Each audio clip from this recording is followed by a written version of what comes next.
friends. Fake. Fake friends.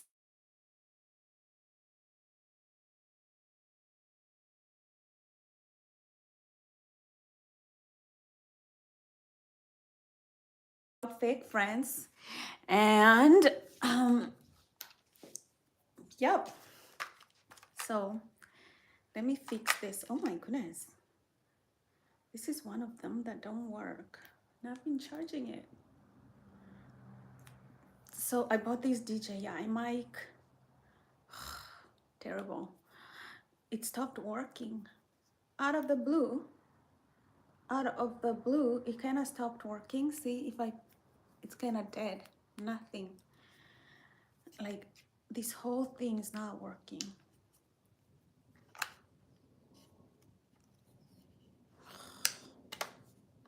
So over it. And it had passed the time, like the period where you return things. It just stopped working suddenly. And I'm like, this thing should be still in good condition. DJI mic people, send me a new DJI mic. Because I had to buy two of them. And they're expensive.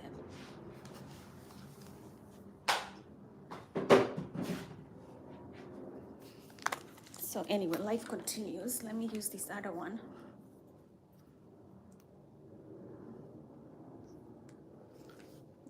Whose life goes on. Life goes on. Oh, this one shows like the battery is low. You know, that's why I charged the wrong one. The wrong one. This one might work. So let me do this. To record. Yeah, this one's kind of like a good mic. So let's do this. Sorry.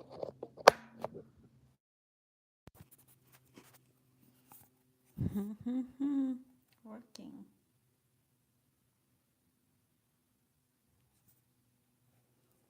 I think it should be working.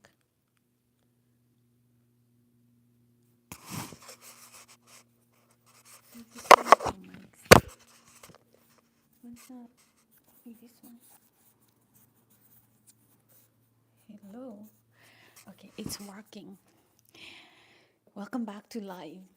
Kanini here. This is Post Traumatic Bliss.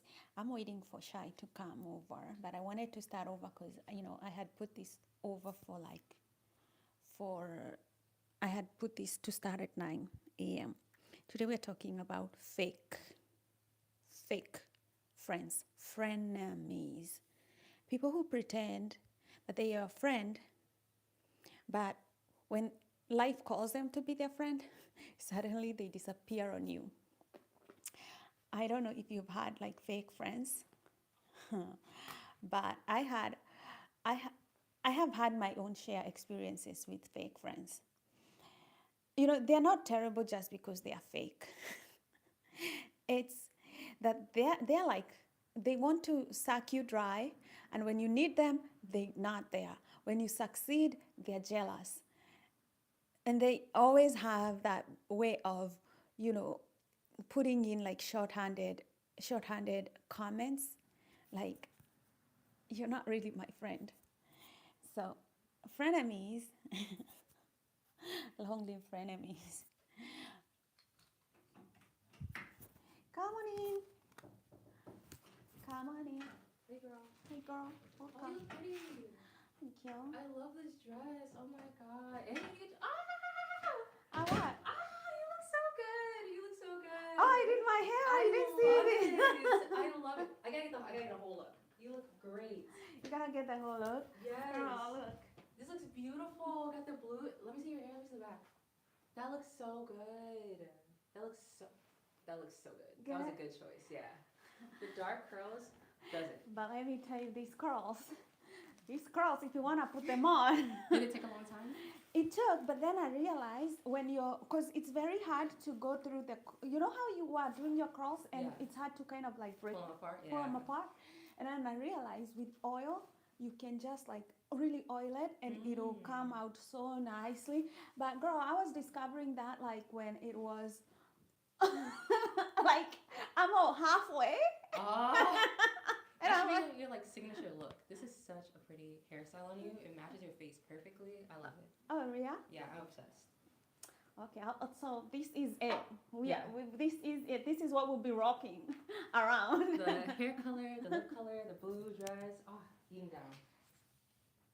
Yeah, I probably like also like showing some skin out. You're looking very summertime, even though it's gloomy and cold.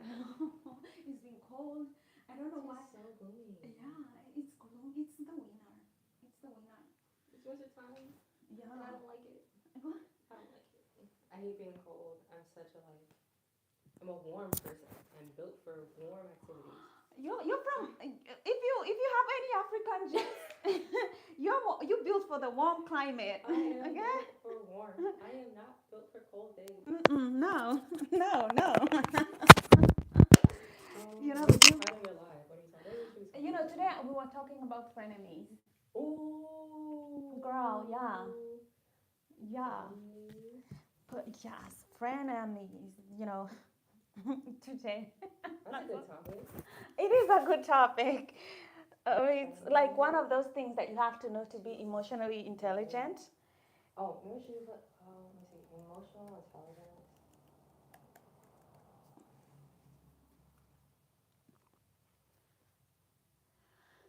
Frenemies. I don't know about that topic. That's so crazy. You know, I'm always like on the internet these days, trying to kind of create content that I know that probably, you know, aligns with self-love, healing, growth, and, you know, like, so I just go and look at people's thumbnails. I'm very creative. And see what's going, you know, like what kind of topics are being searched. Because you know you want to follow the algorithm. Yeah. You don't want to. You want to see what people are looking at. And honestly, the topic of frenemies is one of those that. Pretty popular. Yeah, it's pretty popular, and also it's necessary. Like for me, for a long time, I did not even know that I had low EQ when it comes to realizing that some people are just not your me friends. Too. Me too. Actually, I'll be honest with you. I'm feeling like that right now. If I'm being completely genuine. Yeah. I'm such a. If someone's being nice to me, I'm such a like. Oh dang it! I made it where I need to go. I mean, you're making me wanna do my abs. Like Oh. you, girl. I'm going to take It's Pilates. I'm going to you. take Pilates. Like we should now start going to Pilates, Big girl. class pass. Oh my goodness. Oh. Oh gosh. Oh really? I gotta look at my ass. I'm gonna look at myself. Like you're flat. Oh, dude, Pilates, I'm telling you. Girl, come. Let's show them. Oh, you Oh guys my wanna see goodness. abs? There you Oh, go. good. Look at. I'm pretty cut. I've been going to Pilates for maybe like 9 months now. This is super So- sexy. My Oh. God. I'm going to start Pilates. I don't care who says what. Like this thing is off for 2024. I'm done. I'm just starting Pilates.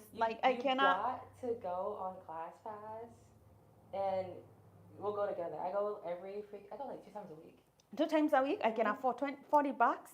No, it's less than that. I pay maybe like $50 a month. Oh, really? Mm-hmm. Oh, So it's really like affordable. okay. Cause I see some Pilates classes, man. Those things will be hundreds of dollars a month. Like there's one that's $200 a month for a single class per week. Can you believe that? Wow. What? Yes. I know. I saw that there is like this gym. What's the name of it? They pay like $250 per month. My girlfriend, she goes to that gym. She stopped going because she was like, it's too expensive right now. It's so expensive. I'm like, even if I wanted to meet a cute guy who works out, I'm like, not in that gym. Okay. Okay. Equinox. That's what it is. Equinox. It's just too expensive. They give you unlimited classes, so that's why people go. But $250 per month. per month. I'm like, how many kids would you feed? Like those are straight up sweaters for kids. Honestly, Yeah. it could be literally anything else but that. Oh, I should have like a stinky face thumbnail. Let me see. I'm trying to get like a stinky face, an angry face. thumbnails. I know you're good with thumbnails, and I like. Let me see if I can. I just have the Pixels app. Yeah, I need to share this. Like,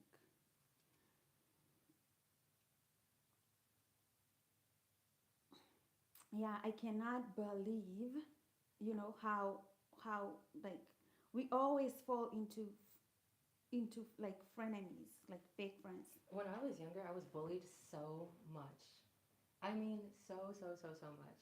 So I didn't think that people would pretend to be my friends, get close to me. I Mm-hmm. thought people who are mean to you would just be outright mean to you. Like, if you don't like me, then Yeah, yeah. they don't have like this dark psychology where they're pretending to be your friend, and it's like, Mm-hmm. no, I'm not your friend. I'm just pretending. Exactly. It wasn't until actually I moved from the Midwest, because in Chicago, everyone was honest. Yeah, yeah. If they dislike you, you will know. Like, they make it their mission to dislike you. But then when I started making friends in like the corporate world, Yeah. that's when I was like, oh. Corporate America. You know what? I thought I was tripping. No, I corporate was America's I thought I was big. tripping because my boss for a long time, she pretended to be my friend, but she was also Mm. doing like these mean things. And I was like, what's up with this? And the thing is, people know it and they realize these things, but they're not telling you like they're not telling you. Right. They They'll, never do. no, they wait for it to just like run its course, but it doesn't run its course. Never. Never. It never runs its course. And you're there stuck with this person that's mean to you. Hi, Mary Jane. Thank you, thank you. We are all good looking women. So, oh my goodness. Oh, look at this. I'm trying to. Let me tell you, this DJI mic sometimes. You know what? I'm just gonna accept my thumbnail as it is. Okay. Anyways, that's actually so crazy when I think about it. That is so true, especially in the corporate world. Oh. My boss was so mean. I left my job, I think, mostly because of her, right? She one time told me that she'll never recommend me for a promotion. And guess what, girl? I was like a top salesman. Like I'm the top salesperson here, one of them. Ooh, Like fun. I was among the top, right? Then I'm like, you're not going to recommend me for a promotion? And I realized at that point, she told me right there, I realized, okay, first, you're jealous. Exactly. You're jealous. Exactly.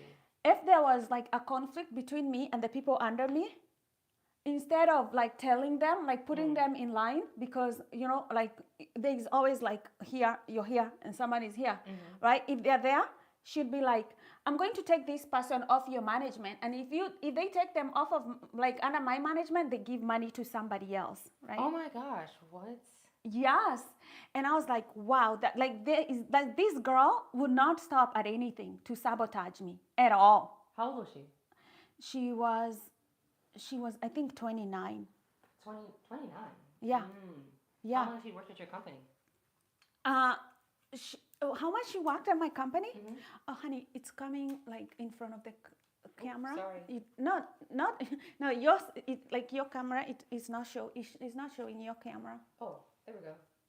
Yeah. Are you okay? Are you in? Yep. Oh, yes.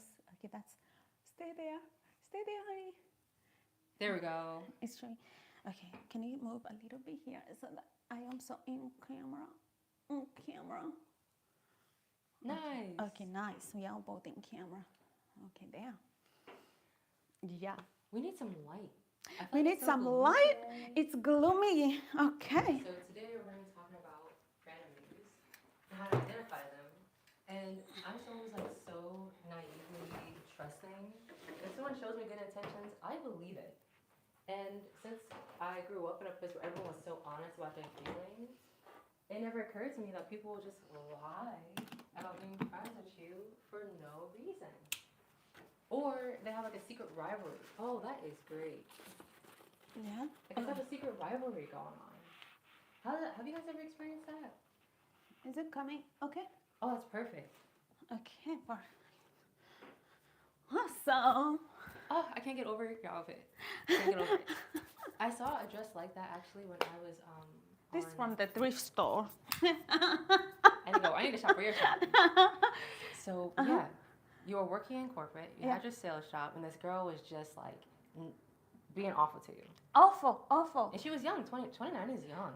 Yeah, and the thing is, they get jealous. You know, she was my manager. You don't think like your manager can be jealous of you? Right. But when she sees that you're doing a great job, you might get a promotion, the people around you like you, you know, and they just feel like that threat of power, and it's so hard to overcome it. Yeah, she straight up told me, like on a private call, that she's now going to recommend me for a promotion. And imagine somebody telling you like that, and you've been helping them make money. Wow.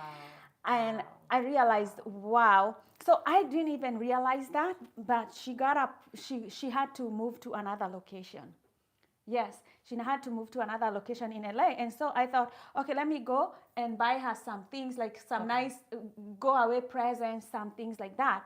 And everybody in the office was kind of shocked. Like I'm hugging her and kind of like, I'm like, why would they be shocked?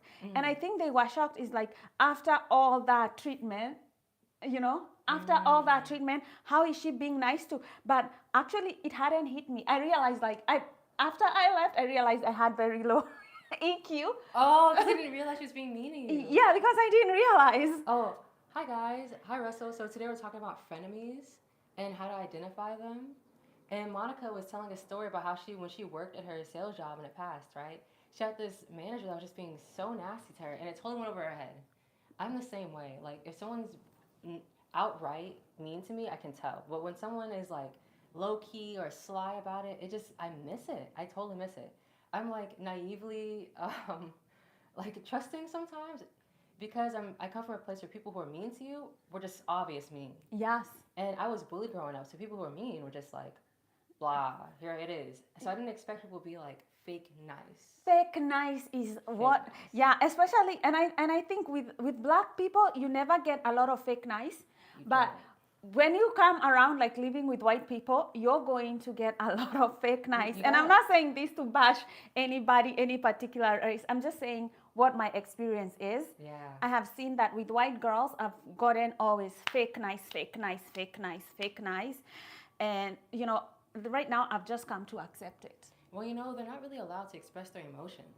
So maybe they have some like pent up anger. When I travel, I see a lot of different like cultures and how they show their emotions. So it's all like pent up inside of them.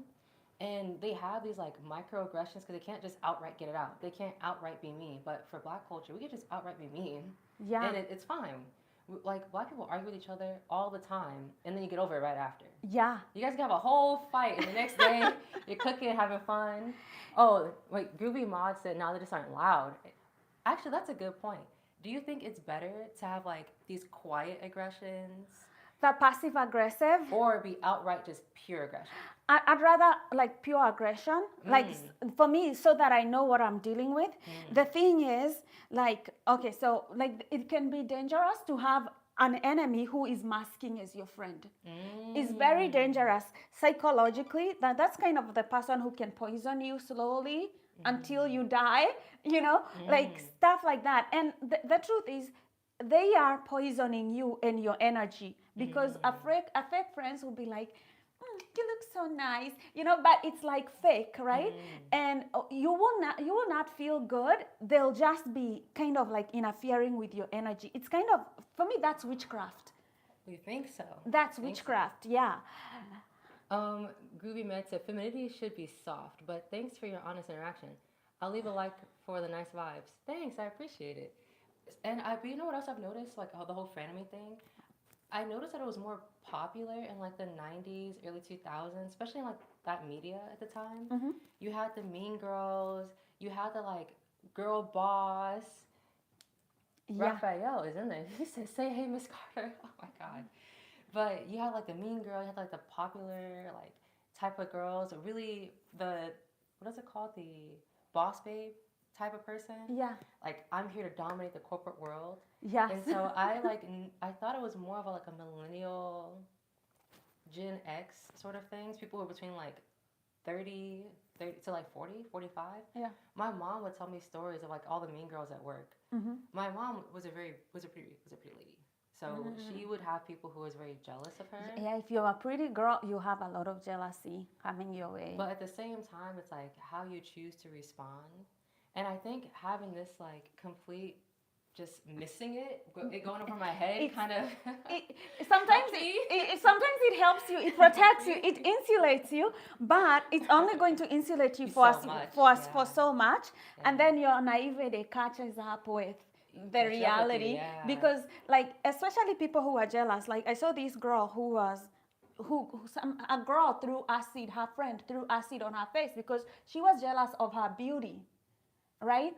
And so they've gone to school, they've been doing that. So she was like so nice to this girl because she was like, oh, I'm being nice to her because nobody else likes her, stuff like that. Wow. And she ended up throwing acid on her face. And so I was like, wait, your naivety can Cost take you, you, cost you, yeah. your Yeah. naivety can cost you so much. You cannot mistake an enemy for a friend. You cannot keep doing this. It can be dangerous. It can be. And when I was talking to my older brother, when I first went to Japan, I was like, man, everyone in Japan is so nice. They're so sweet. They're so loving. And he was like, oh, there's a lot of fake people. So don't take it like too personally, their niceness. Yeah. Because they're taught to have an in-person, it's like a mask, like a social mask they put on. Yeah. So where they are being polite to everyone.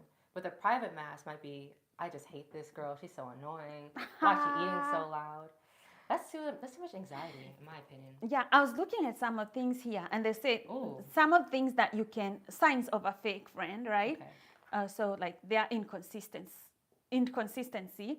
They tend to be around you when you need something. When you need something. They tend to be around when they need Oh, when they something. need Sorry, something. well, they tend to be around when they need something, but when you need something, they disappear or make an excuse, just go away. Like tell them the other one. One-sidedness. Your relationship may feel one-sided. For example, your conversation with them might revolve only around them, their life, their opinions. They may not show much interest in what's going on with you. That has happened to me quite a bit.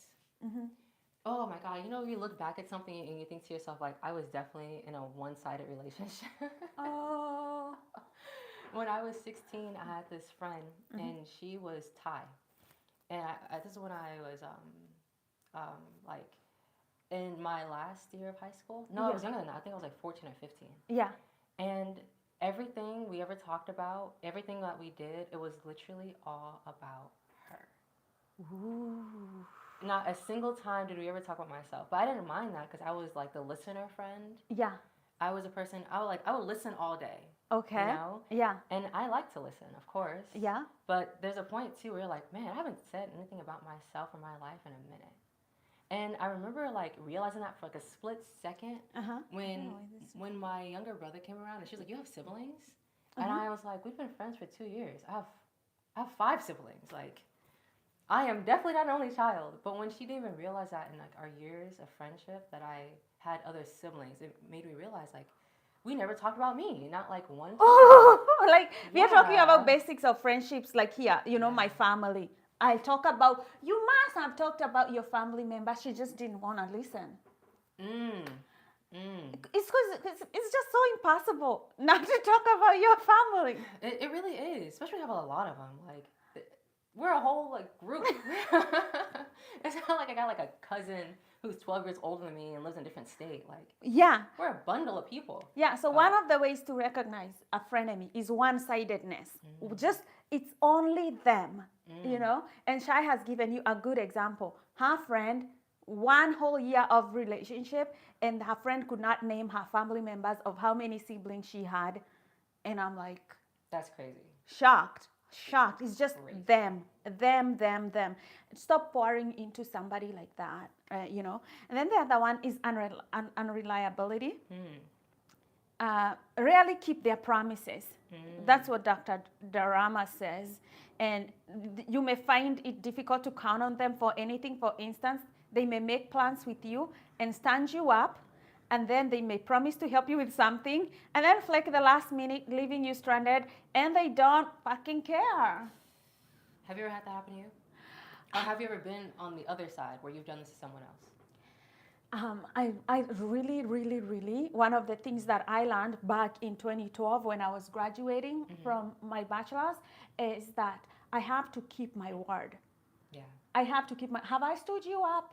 Never. Never, never ever. Like when I make my word, I have made it my promise to be consistent with people. Mm-hmm. Like when I say no, it's no. When I say yes, it's a yes. When I make an appointment, I'm keeping it. You know, when I say I'll do something, and this is why I don't like over promising things. I Mm. don't like to make an over promise or somebody to make me promise something, like push me into a promise Yeah. because I've conditioned my brain to keep promises. So you're really good at having those boundaries. Yeah, so I just never commit to anything that I'm not gonna commit to. That was my problem actually. So I had a period maybe in my during my master's degree. So my last year of my master's degree, I was slammed with work and school at the same time. Yeah. But I also had a problem being a people pleaser. So people would like push me into saying yes when I would have like light boundaries. Mm-hmm. I'll give you an example. You asked me to hang out, right? Yeah. Oh, are you free tomorrow? Are you free next week? And I'll say, man, I really have a lot to do next week. Like I have so many papers I have to submit. Yeah. And they'll say, oh, come hang out. Like I haven't seen you in like a month. Let's go hang out. That pressure, because I was a former people pleaser, Yeah. I would be like, dang, I have to say yes. So I would say yes, even though I knew I had so much going on. And when you're a people pleaser, you're not just people pleasing to one person, you're people pleasing to a lot of people. Yeah. So now I'm overbooked in my schedule. I'm trying to like keep, I didn't have good boundaries. You know what's a good point actually? Yeah. With having a frenemy, frenemies attack people who have soft boundaries, Yeah. who are not good with keeping their boundaries. Mm-hmm. And then my job was always, I was always overcommitting to my job. Like my commitments would grow and grow and grow, so I couldn't keep those hard timelines.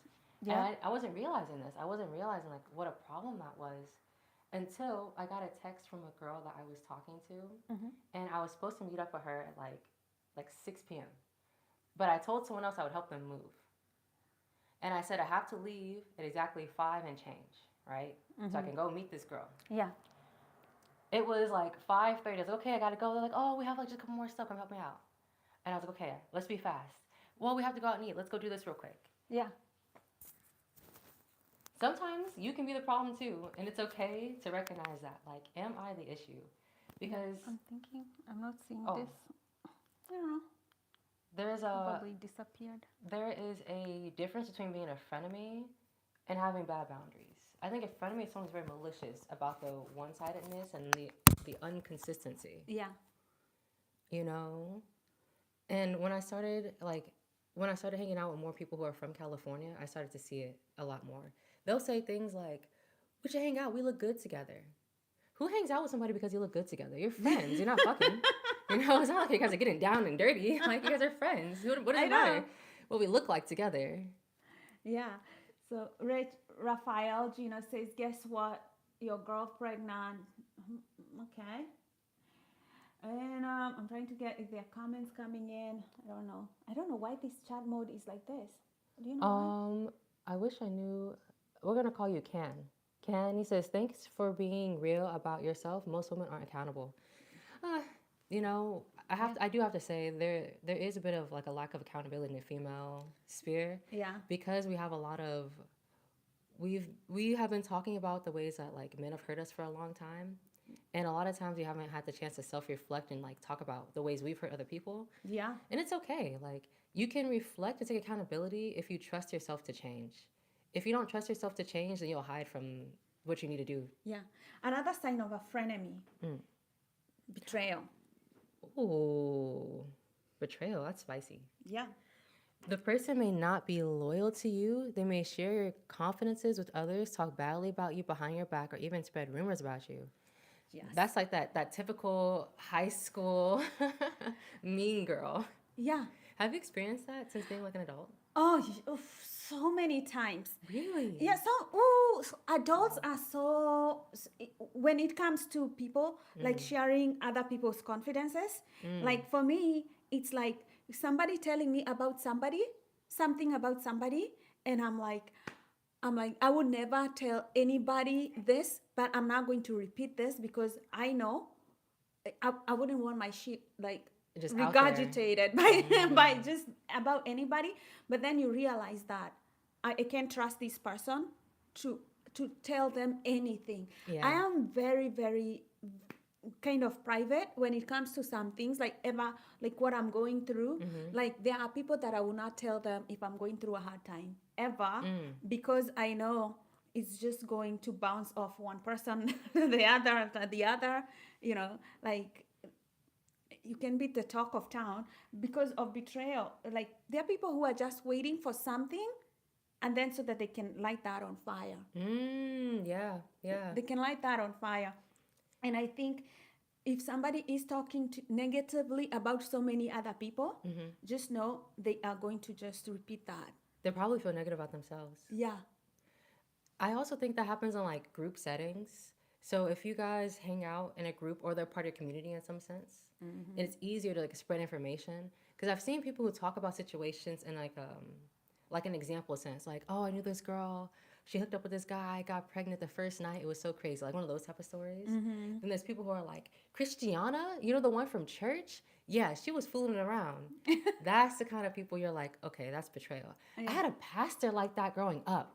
It was so crazy because this pastor, he would put the people's business as his testimony, like during church.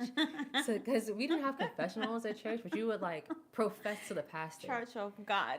And they were a non-denominational church, right? Yeah. And the pastor would like hear your woes, like you would pour out your heart to him.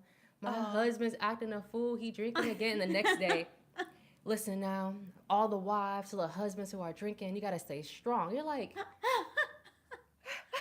how you gonna?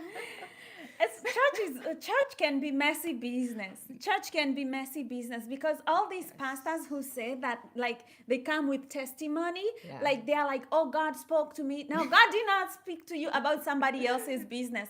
You heard it from somebody else, and now you're manipulating your congregation by Yes. giving them other people's juice. Like, there's so many fake pastors. Yes. It's so unbelievable. They collect people's information and stories, and then they'll be Yes. going at the pulpit and saying, God spoke to me. You lady, you've been sleeping around. You have, like, How did dude, you know, Pastor? how do you know? You must be. But so what's even worse with when like, the organ playing? I don't know if you guys been to Black Church. They also have the organist, and that's like your hype man. And he got the pianos going, da, da, da, da, da, da, and then he starts two-stepping to your problems, to your issues, and you're just sitting there like, wow, my whole business out here, and then having a whole party to my business. Yeah, and then the very naive Betrayal. people think God must have spoken to him. Let me go in front of there and repent all my sins. Some of them are being paid to Big time. pretend that the pastor had them. But anyway, Ooh, I didn't think about that. Oh yeah, oh, actually, they pay them. Yeah, They yeah, pay them for yeah. fake testimonies to Yeah. come. Like, you lady, I see you. You're wearing yellow jacket and blue shoes. She was paid. She was paid. Oh, can I ask what's your name, girl on the right? This is Monica. Yeah, and this shy. Hi. But yeah, going to church as a youngin, I would see all these things. I was like, ooh, y'all some shady business. Shady. And then, okay, let's go. Yes. Disrespect, signs of a fake Ooh. frenemy. Disrespect. They may dismiss, belittle, ridicule, or humiliate you in front of other people. You know, and I think this is like the number one. So this is the number one. I had a friend that I used to go to King's Coffee with. Oh, Yeah, she was a white girl. We were friends for a long time, like years. We were friends, and we'd go hiking, do stuff together. oh wow. Okay, Yeah, good friendship. Good friendship. Even when I didn't have a job, and then I got a job, and then my job got very busy, so I didn't have much time. And so one time I was like, okay, let me take some time off so that we can go hang out, have a coffee, blah blah blah. That's cute. Wow. Yeah, so we're there having coffee all of a sudden, and this guy comes in, a friend that we know, a mutual friend, comes to say hi. I wasn't aware then that they were having like this big difference or rift, like they had not been talking. But he came to say hi, so I assumed like, oh, maybe they can They're patch friends, things, yeah. they can patch things up. And every time he didn't stay there for 5 minutes, or Oh, he okay. stayed there for less than 5 minutes. But he was talking to her. She was like acting uninterested, doing things like this. So eventually I had to end the conversation. But even before he left, she was like, why were you entertaining him? Don't you know we're not friends? And she was like, blah. It was so disrespectful. Everybody could hear her like Oh. talk me down Putting you on blast in public. in public. Talk about disrespect. That's huge. That's Yeah. huge. Talk about disrespect. When you see that kind of a Wow. red flag, run. Sprint. Run. Sprint. Oh, can it's spelled CHY. So close. CHY. Yeah. Yeah. But that's one thing I do have to say that Black people have a problem of is being like way too openly disrespectful. Yeah. And even if you're frenemies or even just as like friends as a joke, because you know we like to roast each other, we like to tell jokes, whatever. And so they'll like publicly and openly roast you, Yeah. and it's really literally just belittling you and disrespect you to your face, right? Yeah. Yeah. But there's instances where it's like very obviously a group of people joking yeah. versus someone like if you're the only one being joked about, you're being attacked, you're being bullied. Exactly. When you see that attack, that's a Run. frenemy, and you have to run, because you can't have people make it a habit to disrespect you. Yes. And what do they say? Like ridicule you and belittle you. heavy on the belittle. Yeah, heavy on the belittling. Like that I experienced. My Instagram is actually in my YouTube channel description on the channel page. You can check it out there.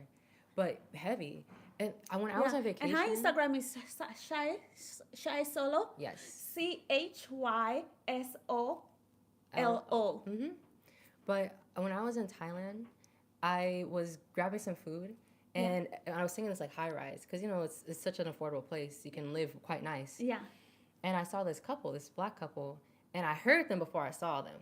Yeah. That's how you know you're in trouble. Yeah. Oh. And you heard them before they. But I heard the man yelling. Yeah. Oh, thank you. I heard the man yelling, "Get back here!" Blah blah blah, like with this big booming voice, right? And I saw the girl. She was crying. She was very upset, and she was like trying to walk away from him and get some space. Yeah. And so I'm waiting for my food, like looking at the business, like ooh. I'm trying to mind my business, but the business is happening in front of me, so I can't mind my business that well. Yeah. And so he comes back downstairs. The girl goes upstairs in the elevator, right? He's sitting there all fuming. And I grab my food, and the door wouldn't open. I'm like trying to open the door to go to the elevator, so I'm kind of stuck.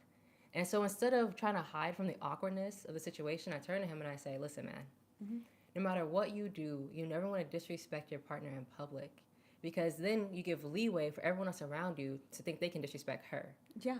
And you're publicly putting your business on blast, but also you're showing yourself to be the kind of person that's willing to harm someone publicly, like put it on like display. That's what was it called in the past, where like hung someone in person, when they got beaten in person, like with a crowd in front of you? I think there's a specific word for it. I know. But I just felt like it was a persecution. Yeah, it's yes, yeah. And you don't want to persecute someone in public. You want to give them like that privacy, whatever issue you're having. Because imagine how awkward it is the next day. My man was just yelling, hooting, and hollering, and now I know some girl who lives in the same building who might see us again. Yeah. Heard our problems. I know, and then That's a lot. yeah, and then like the image, first impressions, how they last. Yeah. And then like every time they see you, they'll remember that first impression when somebody was belittling you, all that. And it's like you don't want to put that kind of energy around somebody. It's That's it's why wicked. I don't yell at people. Yeah. That's And the I number love one that. reason. I love that. I love 'Cause that about you. I don't want to train someone to be disrespected. Yeah. And when you start yelling and screaming and hooting and hollering at somebody, Yeah. especially in public, they're going to think this behavior is okay subconsciously in their mind. So they might get another relationship, and now you've taught them that this is okay to happen to you. Yeah. Now another man is screaming at your lady. And just on a human personability note, No. you don't want to do that to nobody. You Yeah. don't want to train someone to be harmed. Yeah. Yeah. But what's the next one? Okay, so the next one is okay, we've talked about disrespect. So hurtful behavior. They may negate you by saying or doing things that hurt you. They claim that they were trying to help you, says Dr. Doramas. For instance, they may say, "You look bad in that outfit.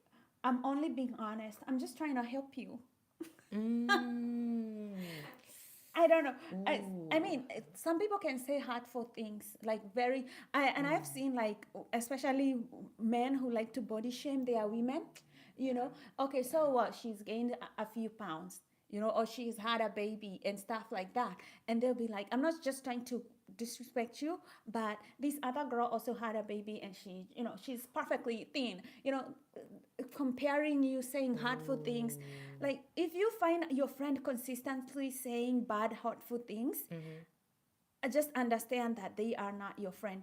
I had one that during that one time that I was applying for a job promotion, Mm. I was taking coffee with my friend and I was telling her like, I was telling him like what's going on, Mm-hmm. and then he was like, I don't see how they can promote you. Imagine he says something like that, and I'm like, you're supposed to Whoa. be my friend. Whoa, I thought we were cool. I thought we were cool. Wow. Like, there's no way a friend can say that. A friend Wow. will tell you like, okay, do this, do that, Right. and improve your game, Right, improve your right, right, chances. Like, right. even if they know that you're working as a disadvantage, Mm-hmm. you know, they're trying to put you up.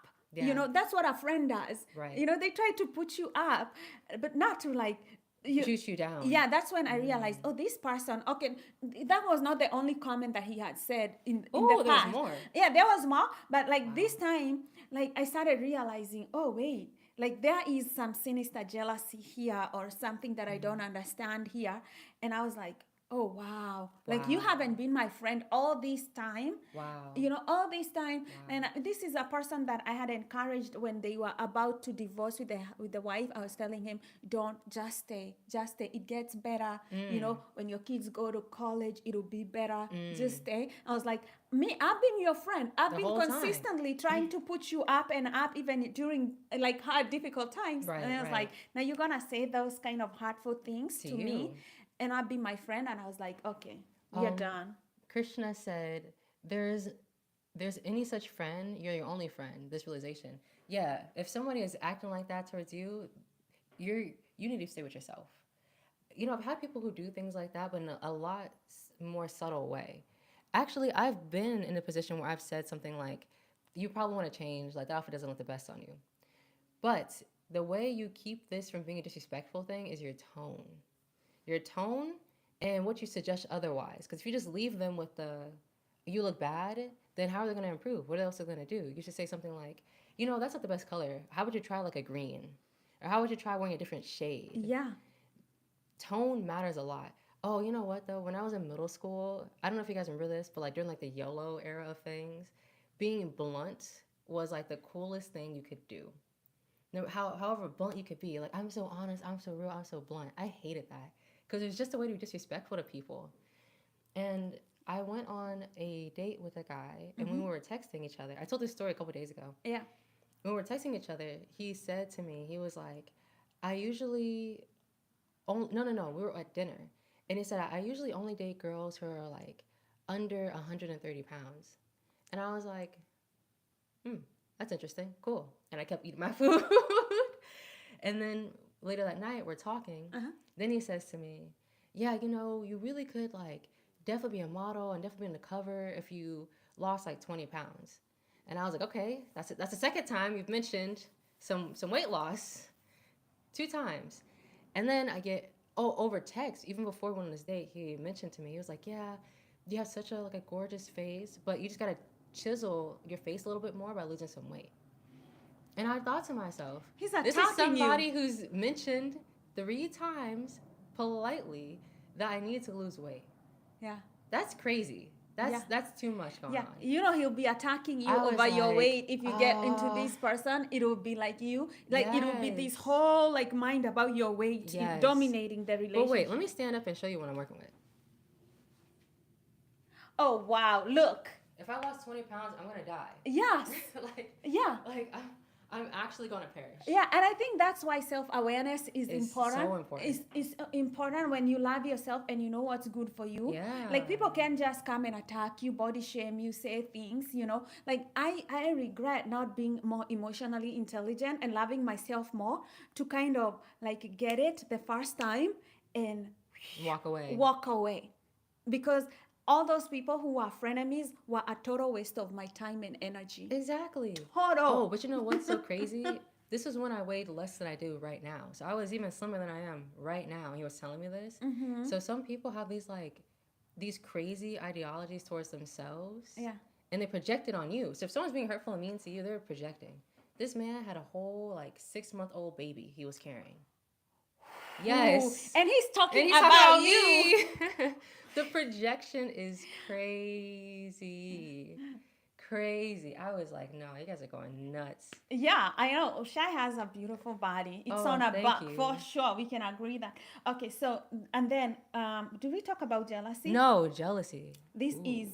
is like, I think if you want to know a frenemy, is the Jealousy. green-eyed monster that you will always see, and you can even see the micro expressions when something great happens in your life, and they're like, they go slightly like, That's so great. I'm so happy for you. yeah. So they may feel threatened by your success Ah. and your accomplishments. Instead of celebrating your achievements, they may try to downplay them or compete with you.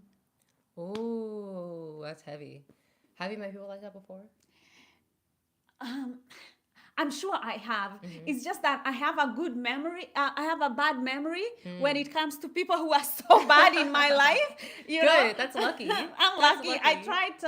I tried to kind of to just not Shout. to push it off, and also like, even when something good happens, I rarely blast it out there just because I know of those people who just, you know, they Who act like that. who act like that. Yeah, Yeah, and yeah. they I just don't want that energy. Yeah, big Yeah, time. yeah. But I just know, like, there are places where just people are not happy just because you have some good news. And yeah, I've shared some good news with people, like when I have a job and stuff like that. And they're like, you can tell it's like they were just waiting for something bad to happen, Haterade. and now they're not happy with it, you know, stuff like that. Haterade. They were sipping. I've had people like that, but you know, the funny thing about jealousy, it was never from a woman. It was always from men. And that shocked me because I thought someone being jealous of you would be someone like close to you. Like if I'm a lady and I see another beautiful lady, that would inspire jealousy. I mean, you would think that's the most logical thing. Men are more Wrong. men are more Way more jealous. way more jealous of a woman's success than even women. Dude, I it is can say you crazy. 100%. It is crazy. 100%. I remember I was talking to someone who was just a friend of mine, like a male friend, or so I thought was my friend. Yeah. And he was saying to me how the other guys in the office, like, just fucking hated me. Because, yes, someone had started a rumor that I slept with some folks in this office. I had not touched a soul. One thing about me is, like, I am not the kind of person to be touching up on somebody. I'm really not. And they were upset because they wanted to be the person that I was touching up on. Yes. And so I was like, oh my God, like, who would say that? Who would, like, say that about me? I was so stunned, especially given how reserved I was. And I had a freaking boyfriend. But it's cool. It's cool. It's cool. That they met. It's cool. It's cool. So as I'm leaving this job, right, I get a call from one of the girls who used to work there. There was only like 2 or 3 girls in this office. Yeah. The guy who was my friend was the one who started that rumor. Jealousy. He started that rumor. I mean, yeah, the first somebody's Shocked jealous me. and disrespectful.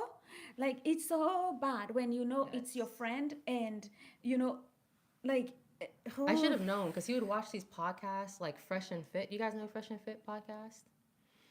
So he would It's watch so those bad. kind of podcasts, and it's really just a bunch of dudes hating on how easy life can be if you're like a pretty woman. Yeah. And people only hate on pretty women, but they don't hate on women as like a whole. If you're Yeah. an unattractive woman, you're not even a part of the conversation, which is so unfair. Yeah. That's the They thing. treat you like a man if you're an unattractive woman, and like how. That's the thing. Then that's why I feel like when people say like jealousy is a good sign that you're going somewhere, is because like people will wait until you get to the top, and then they'll start showing the green-eyed monster inside of them. You know, Yes. like when you're struggling and everything. Yeah, but there were signs. Yeah, there There were were signs. like There's little, always little signs. signs. When I look back on it, I was like, oh. Yeah, there's always There's signs. always little signs. Yeah. I was like, Yeah. What's Okay, the let's next talk one? about frenemies, their condition of friendships. Their friendship is often contingent on what they can gain from you, whether it's social status, material possessions, monetary gain, or other benefits. They achieve their goal, their interests diminish. It's like guys who just want you for sex. The moment they get It's done. it, you're done. Frenemies. You know, they're Yeah. out there to just use you. And if you don't know emotional intelligence and you fall for this, like these people are your friend, they're not your friend. They're just there to use you, whether it's sex, money, social status, like Yeah. social climbers, Yeah. you know, whatever it is. Yeah. They're just there for the moment. Yeah. And I don't know how you get this one, but there's always signs. Always. There's always Always. signs. I think especially if you have to identify like the positives in yourself in a healthy way. Like really think about yourself and say to yourself, what are some reasons someone could attach to me for the wrong reasons? Like if you're someone who's really good looking, if you're someone with a lot of money, if you're someone who's like super intelligent, you get great grades in class, whatever, and you find out that man, that's a really popular kid. I remember when I was in middle school, Yeah. I thought the really popular kid was sitting next to me to copy my homework. Yeah, that was me. I should have known better. But Yeah, they're there for the moment. they're there for the moment. Yeah. They wouldn't talk to you any other time, but they wanted that pass that class, so they were going to do so. Yeah. And so having like a good, healthy, analytical eye of yourself. Yeah. Like don't gas yourself up to the point where you're getting a big head, but Yeah. Love yourself enough to know when people are there to use you and what they'll walk use you away. for. Yeah, and walk away. You know the most delusional people on earth are like really rich older men. So being a model, I get to see so much. And these old dudes, oh my god, their skin looks like a crumpled piece of paper that someone stretched out on top of like muscle and bone, okay? And they do nothing to take care of themselves. Zero things. They wear really nice expensive clothes, drive a really nice expensive car, Yeah. have not exercised since 1992. Paris Olympics. So And they want supermodels. And they like, want They supermodels. want 20-year-olds. and they think to themselves that these 20-year-old, ultra beautiful, gorgeous models are there with them because they just have these great personalities. Yeah. I'm like, be so honest with yourself. They're there for the money. Yeah. They're there for your cash. Yes. But they're like deluded, right? Yeah. So they don't realize they're in a parasocial relationship where the girl's with you for your money. Yeah. And they just think they're just like hot stuff and all these hot girls want them. Yeah. They want your Ferrari. Like, be honest with yourself. Yeah, I have to tell you something because I go to the coffee shop and I talk to a lot of people. That coffee shop has a lot of people.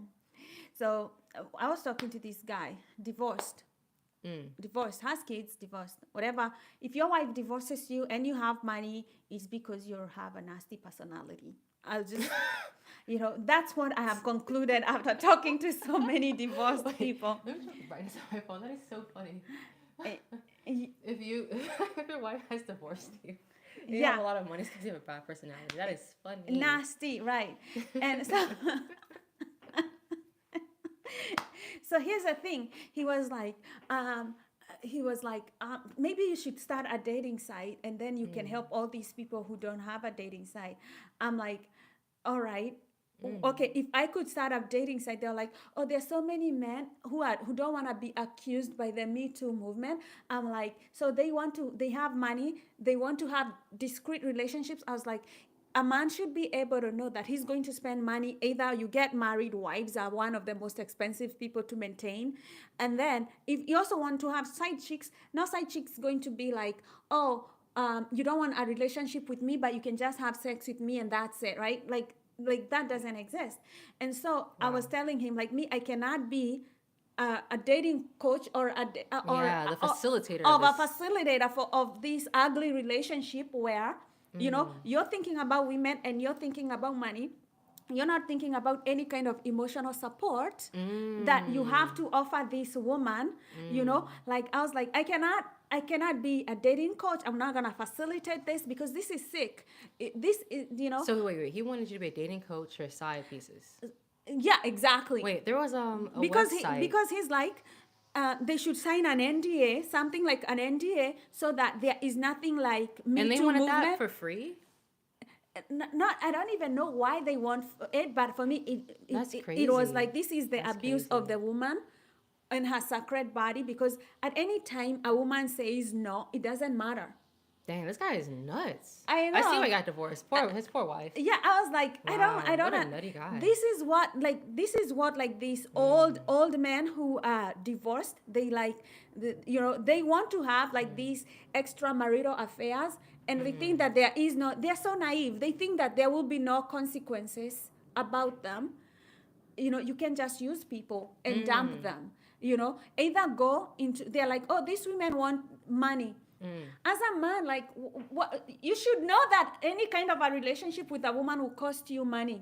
You Like, accept. get that in your head Yeah. very quickly, because whether it's a wife, she will cost you money. I think expecting to have completely free, discreet, cheating, risky sex with a woman and give her nothing in return Yeah, is so messed up. yeah. I Like, was how like, can you expect that from anybody? Oh, I want to use you. conditional, like that conditional friendship is It's crazy. frenemies. Like, That's run what away I from feel people like this. Yeah, big time. But what was it? Open relationships. People who get not in open relationships, but who have like a third person in their relationship. I hear this so often, especially if you're a young woman. You've probably experienced this at some point in your life. You have a couple that's been together for maybe like 5 to 10 years, and they're getting bored in their relationship. And now they want to bring in a third person to spice up their relationship. You are just the accessory of their fun time. You mean nothing. They You get to mean have. You mean nothing. nothing. They're just using you. Yes. And so when I was a lot younger, I would get propositioned for that relatively often by people who I thought were just like my Yeah. friends Let or me couples. close the door. Oh, go ahead. I think And I was just so surprised by that.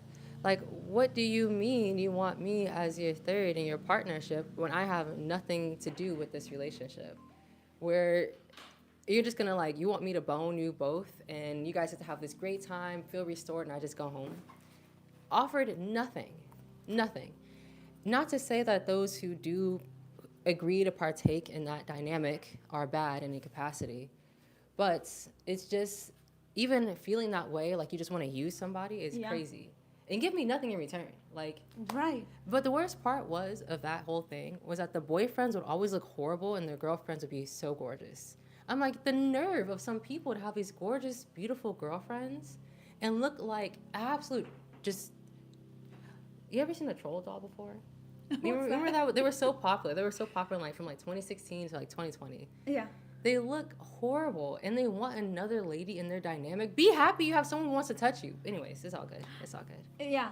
I mean, it's so, that condition of friendship, I think, Yeah. if you see like there is nobody is investing you, or you don't want to invest in that relationship, like, just quit it. Like, Yeah. just like run away from people who don't want to invest their time, energy into your Yeah. relationship, Yeah. or any kind of resources, because some people just want to use Other folks. other folks. And I think the conditional part also comes with other terms too. Like, can you accept this person fully as they are?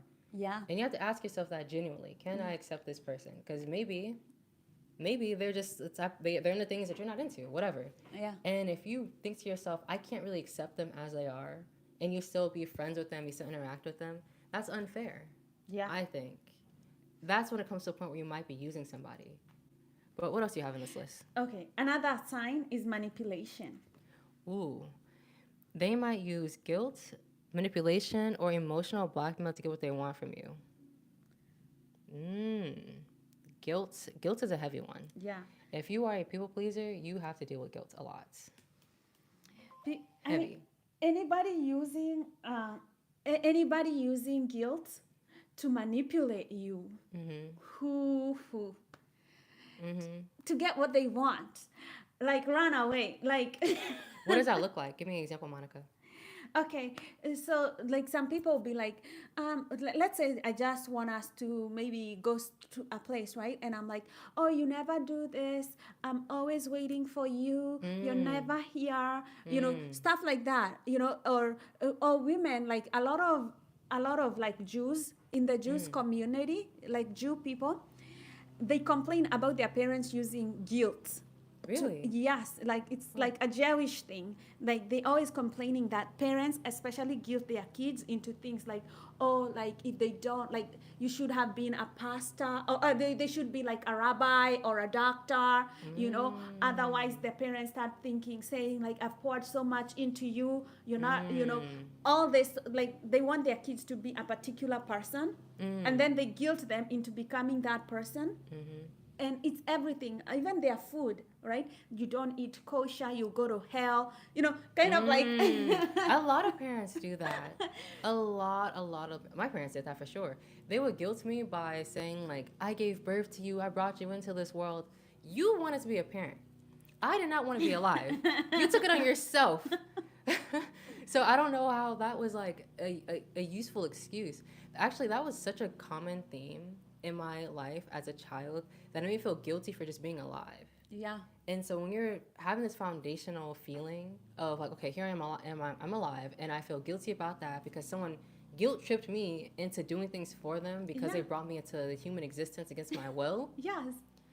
Crazy news, but it really is difficult to undo those thinkings because other people will try to use those same tactics. And if you grow up with a parent doing those things, Yeah. you're so susceptible for them to happen to you in the future. Yeah. Oh, hi. We're glad Anise. you're here, Anise. Hi, hi, hi. Yeah, you become super susceptible. We're talking about how to spot frenemies and people who are like pretending to be your friend. And one of the ways we talked about is they use guilt to get you to do things. Yeah. Guilt manipulation. You know, another form of manipulation that I was reading about yesterday that I've realized I've experienced in nearly every like relationship I've been in is love bombing. Love bombing. Do you know what that is? How does that look like? I just found out about this whole term yesterday, so you can tell I was naive to it. Yeah. It's when someone showers you in excessive love and praise from the very beginning, and they'll say things like, I see myself marrying you, I see myself being with you for the rest of my life, and you guys have known each other for just a couple of weeks. That has happened to me, and I am not kidding, every single relationship, dating, all that stuff.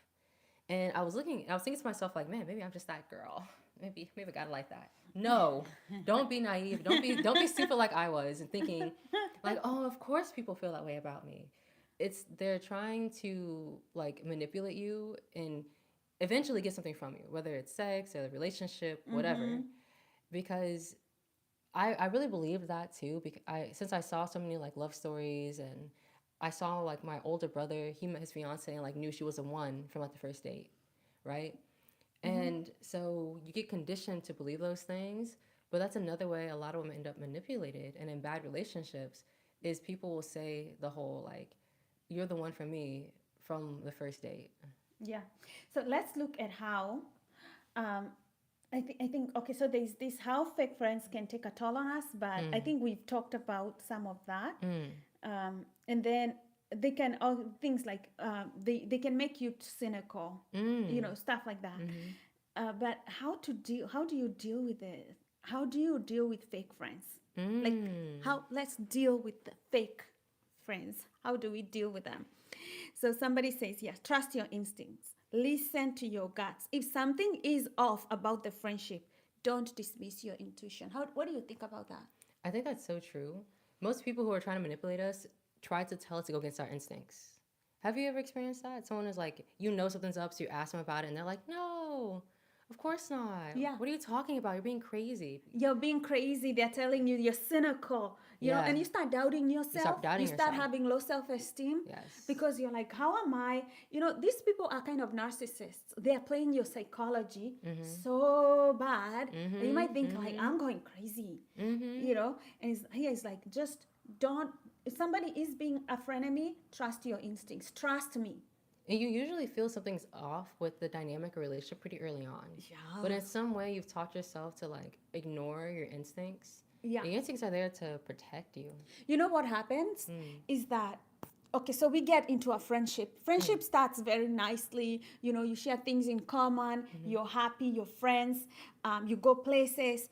I mean, they have great stories. Yeah. You know, they're fun. They're fun, right?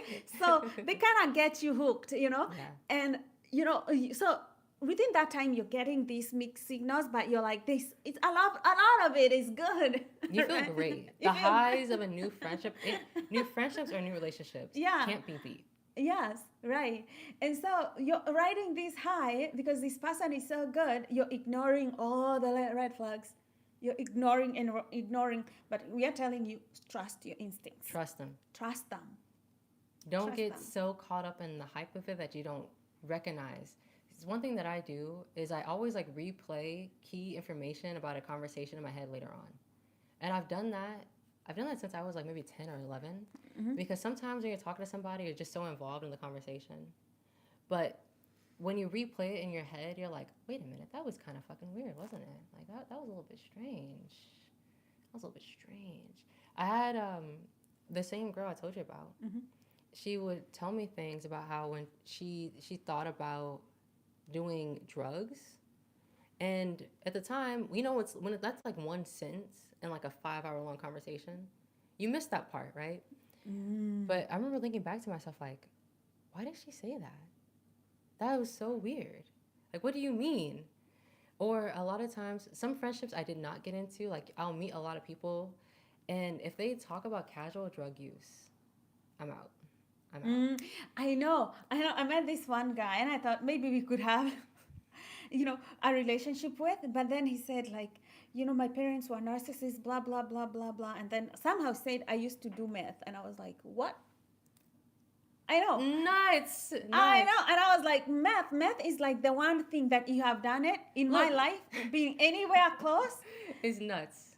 Yeah, anywhere close with meth, I'm like, I am so out of your life. Like some things. Someone says, yeah, like if you want to deal with the fake friends, like let them know you need them, right? Give them a chance to show up for you. Don't get your hopes up. But pay attention to their words and their actions. Like if you're thinking like, oh, this person might be a fake friend, right? Pretend that you're in need. Serious need, right? Pretend that you're in need and then see how they show up. Yeah, yeah. I cannot marry you. I'm too young. I can't be a child bride. That's crazy. I'm only 25. I'm way too young to be married. And I just said I'm not. Anyone who asks me to be married too soon, I'm saying no. No. It's not time for marriage. It's not time. And you don't get married to somebody on the internet just like that. Honestly. Like just like that. You're No. nuts, Ken. You're nuts. It doesn't work out that way. But yeah, actually, that's a really good one. Seeing how they show up for you. Yeah. That can also be tricky though, because one thing I've noticed about some narcissists or people who will later like trap you or imprison you is that they'll give you a lot at first to like really win. Yeah. So again, mind you, I'm like becoming more self-aware of the dynamics that I was a part of. And one of the things a lot of guys would do is like shower you in gifts and attention and compliments and doing things for you. Yeah. And they'll do that pretty consistently for maybe like from a month to about 3 months, right? Yeah. And so at the end of that dynamic, it's usually to cover up some red flag. If they do that and they have no red flag and you are also like really enjoying it, you're spending a lot of time with them, they're very respectful of your boundaries, then okay, this might be actually a true thing. Yeah. But a lot of times they're doing that to cover up their issues. So you can deal with it later on. Like you got so used and so hooked on their love and on their affection that you can't unhook yourself, right? Yeah. So you got to be really, really careful of, are they doing too much for me too soon? And if so, why? Like, what do they want from me? Yeah. You know what I mean? Yeah. So another one, he says, yeah, okay, that's the same thing. You tell them what's bothering you and you look at their behavior. I think that's kind of like something. Okay, let's go look at the other one. Set boundaries. Establish clear boundaries with the person.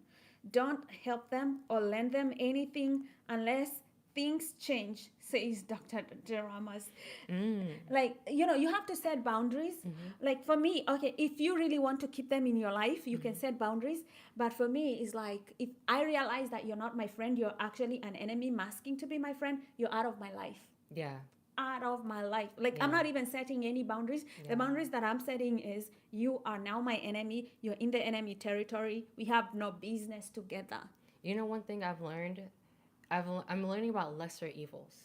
because sometimes it's really obvious to see someone who's like really really bad, to see someone who's like very obviously a villain. Yes. But it's really hard to see like the nuances of the lesser evils, because you can have somebody who may be really like good overall, who may have a lot of good things going on, but they might be narcissistic as well. Like yesterday I learned about the concept of the nice guy narcissist. It's where some people who have this idea in their head that they are the nice guy, they won't deal with any of the actual problems that they have within themselves, and they won't take accountability because that would challenge their like nice guyness, right? And so, but you won't know that when you first start being friends with them. Yeah. You guys can be friends for a long time. Uh-huh. It's only when you guys like get past the friendship dynamic, maybe you want to get into a relationship with them, Yeah. that you start to see the ways they've denied accountability. Yeah. And so finding that out doesn't start soon. It starts later on. So having those boundaries at first and seeing how they respect them kind of shows you, okay, am I dealing with like an actual nice person or a nice guy narcissist? Am I dealing with an actual sweet, genuine girl, or is she covering up some like mad craziness? Yeah. Am I dealing with a girl who's really affectionate, or am I dealing with someone who's clingy? The way you know that is by having boundaries. Boundaries. Yeah. Because if you say, oh man, I can't hang out next week, I'm so busy, and then she's upset and she's texting you 57 times in a day, Yeah. that's a clingy person. That's not Yeah. someone who's going to respect you. I always say, like, draw a circle, and then inside that circle write the word safe, and then the lines of the circle, those are your boundaries. When you're dealing with this narcissist, you're like, what is safe for me? What is the boundaries that surround this relationship that keep me safe? Yeah. Right? Yeah. And whatever that is like not giving them money, not Number one. yeah, not entertaining them, belittling me. Yeah. Calling them out. Whatever those things are, that's your boundary. And inside that boundary, that's when you're safe. You have to understand like what the boundary is that keeps you safe. And never go outside of that. When things start to feel too peculiar or too complex, it's complexity. One thing about weird friends or fake friends, and when I'm traveling, this is like my number one rule. If they are being too complex. MLMs, what is it? You know what MLM is? Actually, maybe I should explain to our viewers. MLMs like multi-level marketing schemes. Okay, yeah. They always have this complex structure of like one person at the top, they'll make money if you do this, this, this, this, and this, right? Yeah. Anyone who's trying to sell you something and it's way too complex. Friendships that are super complex, like if I have to have a lot of weird question marks around them, we can't go forward. Because complexity means that in that web, there's some weird stuff going on that you can't get to in the middle of it. Oh. A good friendship is quite simple. Yeah. Yes, exactly. Very, very transparent. Yes, yeah. Yeah, so if we have all these things to like kind of maneuver. If you're asking weird questions, nah, you gotta keep it simple sometimes. Yeah, it says limit contact. Be willing to let them go if they disrespect you again. Understand it's okay to prioritize your happiness and well-being. That is such a hard one for me. I had this issue before of going back and forth. Because I don't like to just not talk to somebody. It's so uncomfortable. And it was so hard for me after being disrespected. If someone apologizes to me, I'm so forgiving. Like, if someone says I'm sorry, I believe them. I'm like, oh, okay, they're sorry. Yeah. Cool. Because if I say I'm sorry, I mean that with like my heart. Yeah. And so I had this problem with them being sorry and then going back to them again because they'll do the same thing, right? So there's points in your life where you have to be very, very clear cut. And if you make a decision to not do something, you got to stick with that decision. You have to stick with it. Yeah, I'm so happy. Remember those shots that say, we used to, some people,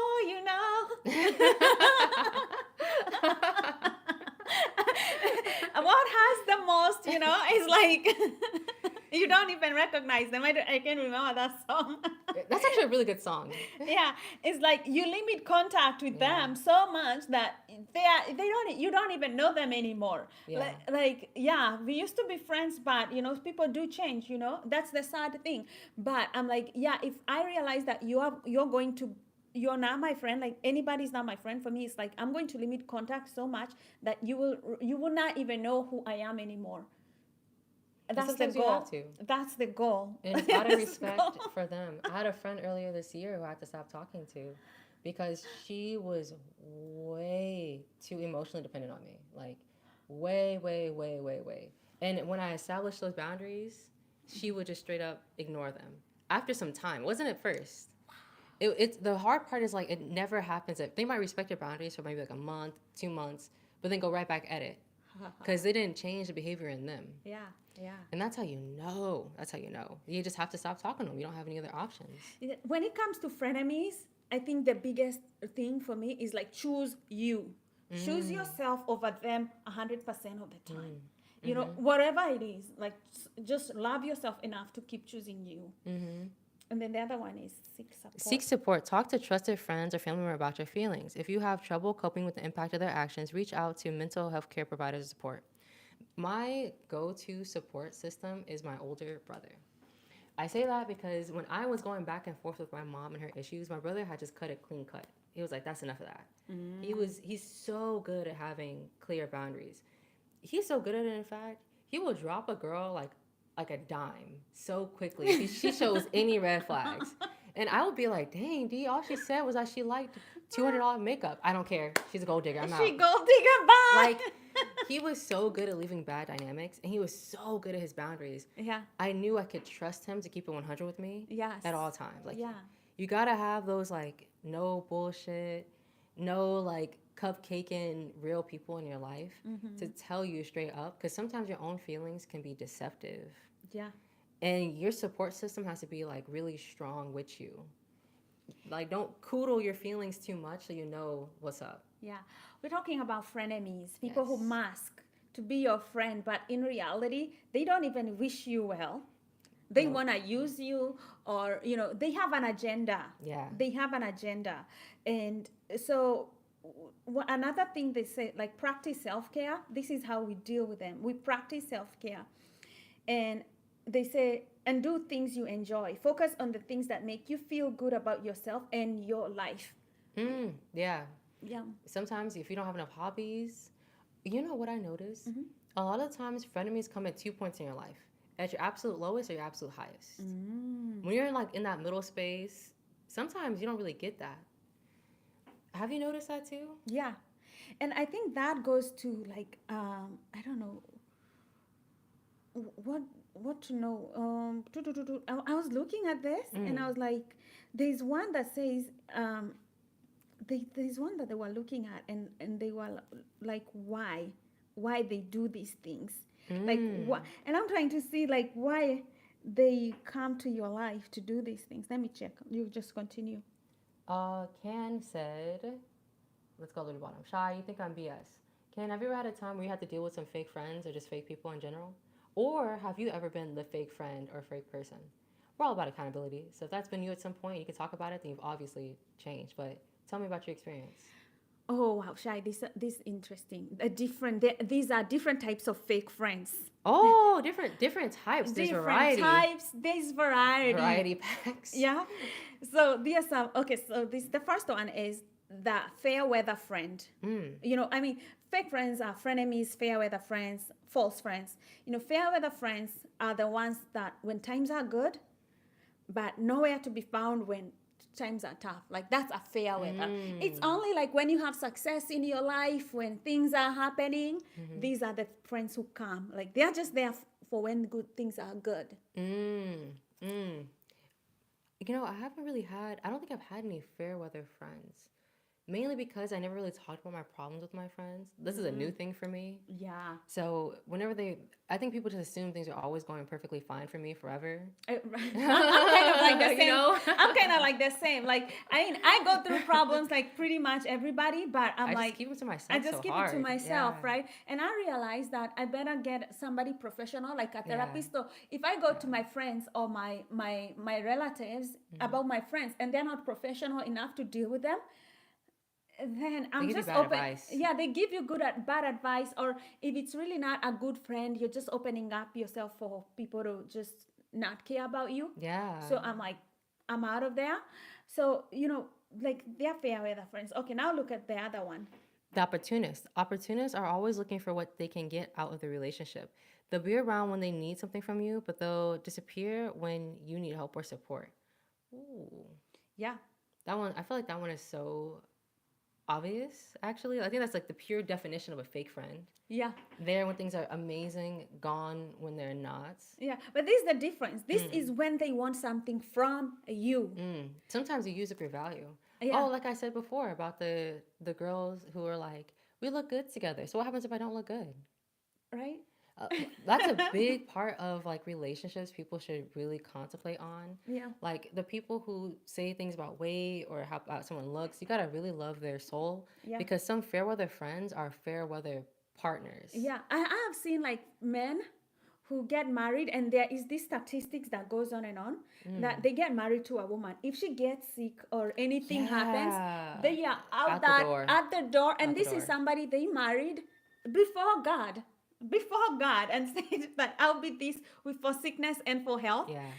And the moment there's sickness, The out moment the there door. ain't no health. And the moment there's not, like, these are fair weather friends. They're just there for when the times are good. But then there are people where they're just there when they need something from you. Hey, I need money, and if you don't have it, buy.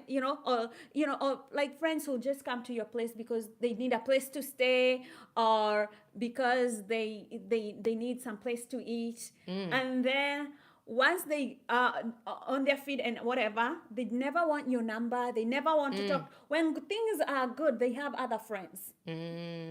That's crazy. Yeah, That's so that's the crazy. opportunist. So they're kind of like two, but they can like the same. Yeah, yeah. Let's see. The flatterer. Flatterers will shower you with compliments and praise, but their intentions are not genuine. They use flattery to manipulate you into doing things for them. Love See, bombing. Heavy on the last part, though. They use flattery to manipulate you into doing things for them. That's what's so hard to identify with love bombing versus like genuinely liking you or thinking you're great. Because people are going to compliment you genuinely. It's only like, especially if they're really into you, they're interested in you. But Yeah. are they trying to get you to do something? Yeah, I mean, it's like literally using the love language of affirmations for someone else's detriment. Like, Oh, that's right? crazy. Yeah. That's my love language too. Yeah, because flattery is a love language, Yeah. but it's being used for evil because you can use Yeah. anything for good and evil.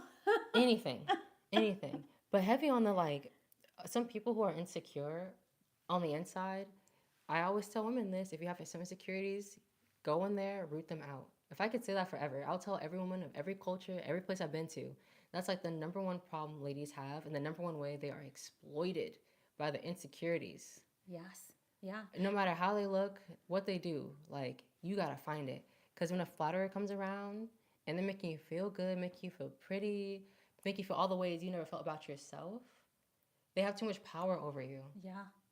So you gotta be aware. Yeah. Yeah. Some of these things you just have, once you know them, you will That's start it. picking, Yeah. you start like picking them up. So the competitor, the fake frenemy who is a competitor.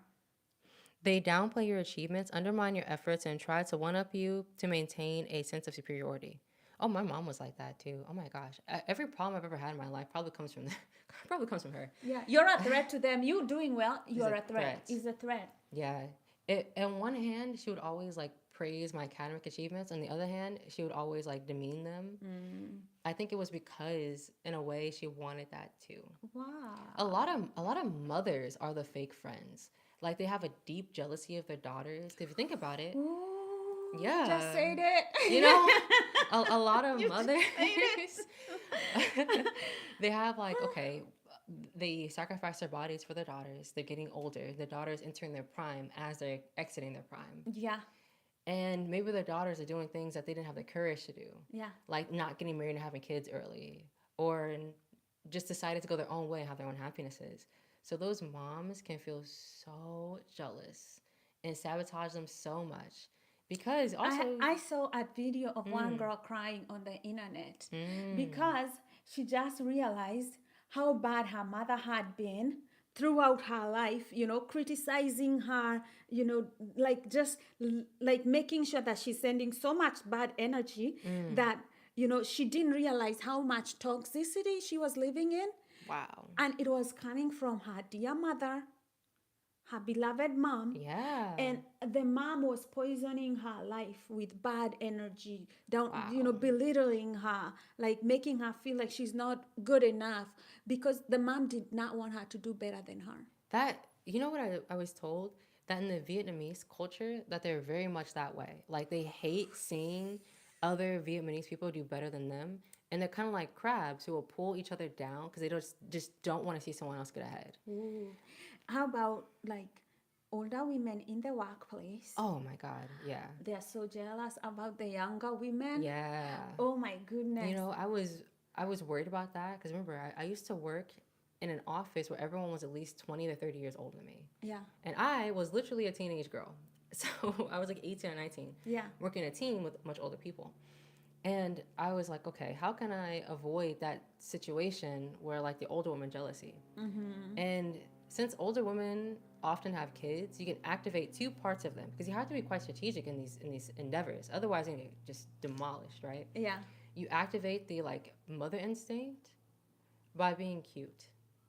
Being black, you are like first case to get just shot down from the jealous older woman because we don't age at the same rate.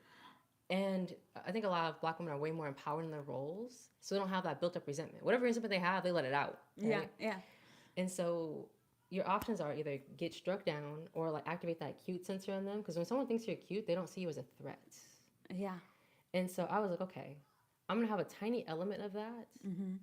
Not so much that they don't think I'm professional or don't think I belong here. Yeah. So my work will always be amazing. Yeah. But just enough to where they don't see me as like a physical threat.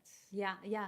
And I noticed men, when they're jealous about women at work, they will try to attack her sexuality. Always. Like, exactly. Like all these like jealous Always. white men who didn't want to vote for Kamala, they were like, oh, she slept her way to the top. I'm like, you're jealous of this woman because she's more She doesn't successful look than like you. she doesn't look like she slept her way to the top. We're being honest with you. No, she's a badass woman. She worked her way to the top. But they are so jealous. They cannot imagine that a woman is running for president, that the only way that they have to feel good about themselves is to say, oh, she slept her way to the top. You know, they just cannot, the jealousy.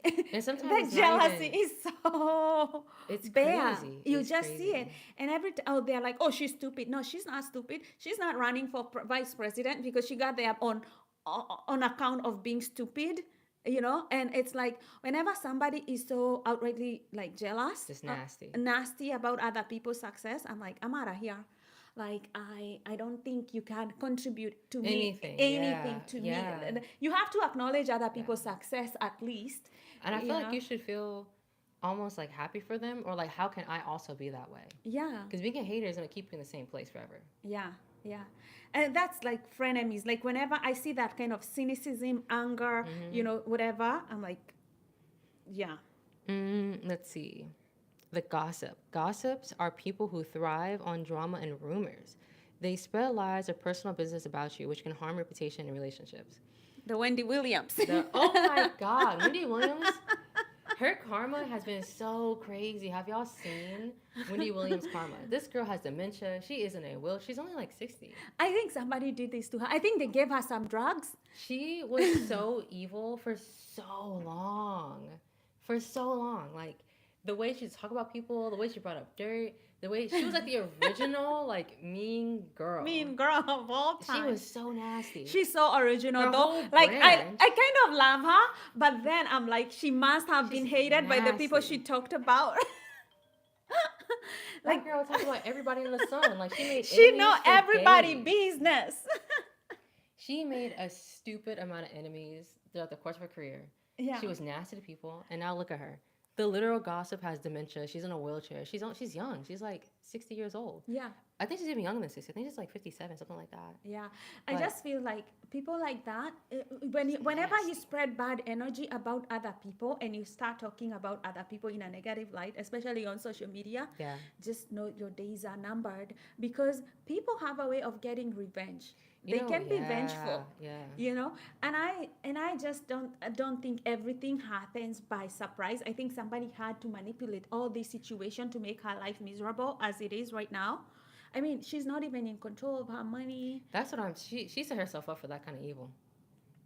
decades of being awful, that's what's gonna happen to you.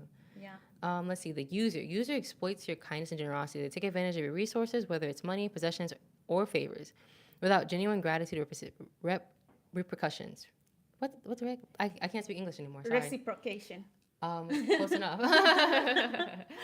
But heavy on the last part. No gratitude, no reciprocation. Do they tell you thank you in a genuine way?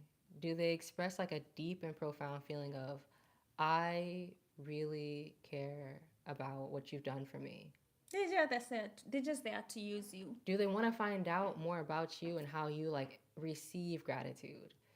Because if they're just saying, oh, thanks, after you buy them like a Rolex watch and they're not like, and then they don't want to see you again, you know, that's kind of tough. Yeah, there are people who out there want to straight up use you, you know? Yeah. So that's why you have to be just very careful. And there's some people always asking you for money. Oh, I'm so in a tight spot. I'm so much in a tight spot. They're always there, always taking, never ever giving, never saying thank you. And you know, that's their MO. You just gotta know they're just there to use you. Oh, heavy on MO. But also see how they act when it's their turn to give to you. Like we said before, if you've been giving so much to them and it's your turn to receive, how do they give to you? Because maybe they will give to you, but if they're nasty about it, if they're real mean about it, if they turn as a whole different person, like they're only nice to you when you're giving things to them, but when it's your turn to receive, they're like, here. Yeah, there are people who are just like there. That. There's people who are exactly. Maybe like you're in a relationship with them, especially men are so easy. They are nice to you right before they want sex. After sex, they go back to being mean mode. Just know that somebody's a user. Big time. Big time. And then for women, the women who want your money will be like, oh my God, thank you so much. Did you guys see the live stream of that girl who was buying who was getting her sugar daddy was buying her like all these like really nice gifts, and she was so fake with it. She would be like, oh my God, I'll never feel bad. I'll never feel bad for a sugar daddy. I'll never feel bad if a woman is using a sugar daddy, because old man too. Like I'm like, yeah, she's using you. You are. They know exactly. They are old enough to know this. Like they are like. I mean, you're 60 or 70, so you know exactly. You've lived long enough. You've had 60 years to figure it out. Yeah, you know, like the minute he turned his back and walked off camera, she'd be like this, like giving the mean girl face. I was dying. Never feel bad for these old, nasty old guys. They know exactly. They know exactly what they get themselves into. They probably don't mind. He's probably thinking to himself, well, like, well, even if she's mean to me, at least she's hot and I can touch her. He's not giving her any good sex. He's not good looking. Nope. What does he have to offer her? Money. Today's episode. He knows his position. I'll never feel bad for people like this. Like, I got more feelings. Being happily used is crazy. The validation seeker. Validation seekers need your attention, validation, and praise to boost their self-esteem. They don't care about your well-being. Ooh, this is so funny because going back to that same relationship, it was that girl. She needed my reassurance for everything that she did. Mm-hmm. How does this look on? Should I wear this? Do I look fat in this? What does my butt look like? Oh, do you think these shoes go? I'm talking every single minute decision, and I would like lose my freaking He's such a good personality for a woman. I think that's the number one thing a lot of women should take the time to really think about, because that is definitely a woman problem. The amount of reassurance that we need is kind of a lot. Yeah. Kind of a lot. Yeah. But I also see men, like, especially with cars, like men who buy these expensive cars, they're just doing it so that they can get attention and validation from women that they're successful. Yeah. And some of them are in debt. But I just think, like, this kind of a person who thinks this way, I don't want them near me, because they are living a fake lifestyle and everything that comes with it, you know, like, just no. And for women, I see them like asking about every decision they make to be reaffirmed. Do you still love me? We're married, you know. But for guys, what I see is they'll say like, why are you into me? Why do you like me? Oh my God, I can't believe I can get a girl like you. If you can't believe it, then neither can I. I'm out. because in some way, somehow, you don't think you deserve me. And if you don't think you deserve me, then you probably don't. Yeah, it's like they're so not grounded in their own reality and who they are as a person. Every guy who said that to me has absolutely destroyed my heart. So if you're with someone who needs a lot of validation, a lot of like reassurance, Yeah. or they'll say things like, I'm totally not worth, not worth you? No. What's the actual term they would say? I cannot believe I got a girl like you. I didn't think you'd like someone like me. That is a nice guy narcissist way of saying, why do you like me? Can you tell me? Yeah. And a lot of guys just want to hear that over and over again. Like, Yeah. why do you like me? Tell me again. Tell me I'm handsome. Yeah. Or these girls who they get into these relationships with these nasty guys, right? They're never nasty at first. Yeah, but they stay for a long time. Like you're talking about, you live with this relationship with this person for so long, and so your relationship, your low self-esteem goes so low, like you need everybody to validate you about everything, that you're beautiful, you still got it going on, blah blah blah blah. I'm like, I just don't have time for that. If you want to validate yourself, leave that This nasty person. relationship and then look for friends who make you feel good about yourself. Yeah. Instead of calling me for 3 hours talking about what a mess that you're in, and you're not doing anything to do anything leave 'em. about it, and then you want me to validate you that you're right about this relationship, it's not going well. They need Yeah. you to validate them how bad their partner is. And if you're with somebody who is a validator, like who needs constant validation, they will strip that from you. Suddenly you're asking yourself, you're questioning your instincts, you're questioning yourself left, right, and center. Yeah. Like, it is a mixed bag for sure. For sure. Let's see what else is there. The energy vampire. Energy vampires prey on your energy, leaving you physically and emotionally drained. I feel like that one is so obvious to see. Like, when you hang out with somebody, do you feel energized after? Do you feel neutral? Or do you feel just like drained? And one thing I love is people who I can feel like energized after hanging out with them. Yeah. Oh my God. That's the best feeling. Yeah, whenever you realize that, and I noticed like with some people, it's like you can have a healthy discussion. Yeah. You cannot, you cannot even go somewhere because like they'll be like fighting you all the way. Mm-hmm. You know, you're trying to make this point, they make the other one. And so it's like like, I hate people who have to fight you every decision you make. Like, please. please. The drama magnet. Drama magnets thrive on chaos and conflict. They create unnecessary drama in your life or involve you in their issues for their own entertainment. Y'all. There was this lady I hung out with maybe twice. And I thought she was great. I thought she was cool. The first time we hung out, it was perfect. I was like, oh my God, can't wait to hang out with you again. Great time. The second time, I do not drink. I don't mind if my friends drink though. So if they want to go to like a bar and sit and chit chat, okay, cool. Yeah. But I'm never at a bar, right? So we go there, and by the time we meet up, she's already pretty tipsy. She'd been drinking since that morning. Oh. Yes. Oh. Someone's husband goes up to her and is like, I need a girl like you in my life. Now, I know he was married because I saw him sitting across from us with his wife, and he's wearing a wedding band. And I turn to him and I say to him, like, aren't you sitting with your wife? And he gets offended. He says, oh, well, I'm just having a conversation. And now you would think someone who is on the receiving end of that, saw this guy and his wife, is being hit on by him, would be like, no. Oh my God. I was like, Where do you think this is leading? Oh, so you're one of those type of people. You have a man who is very obviously saying, I want to cheat on my wife with you. And you're okay with And it. you're okay with it.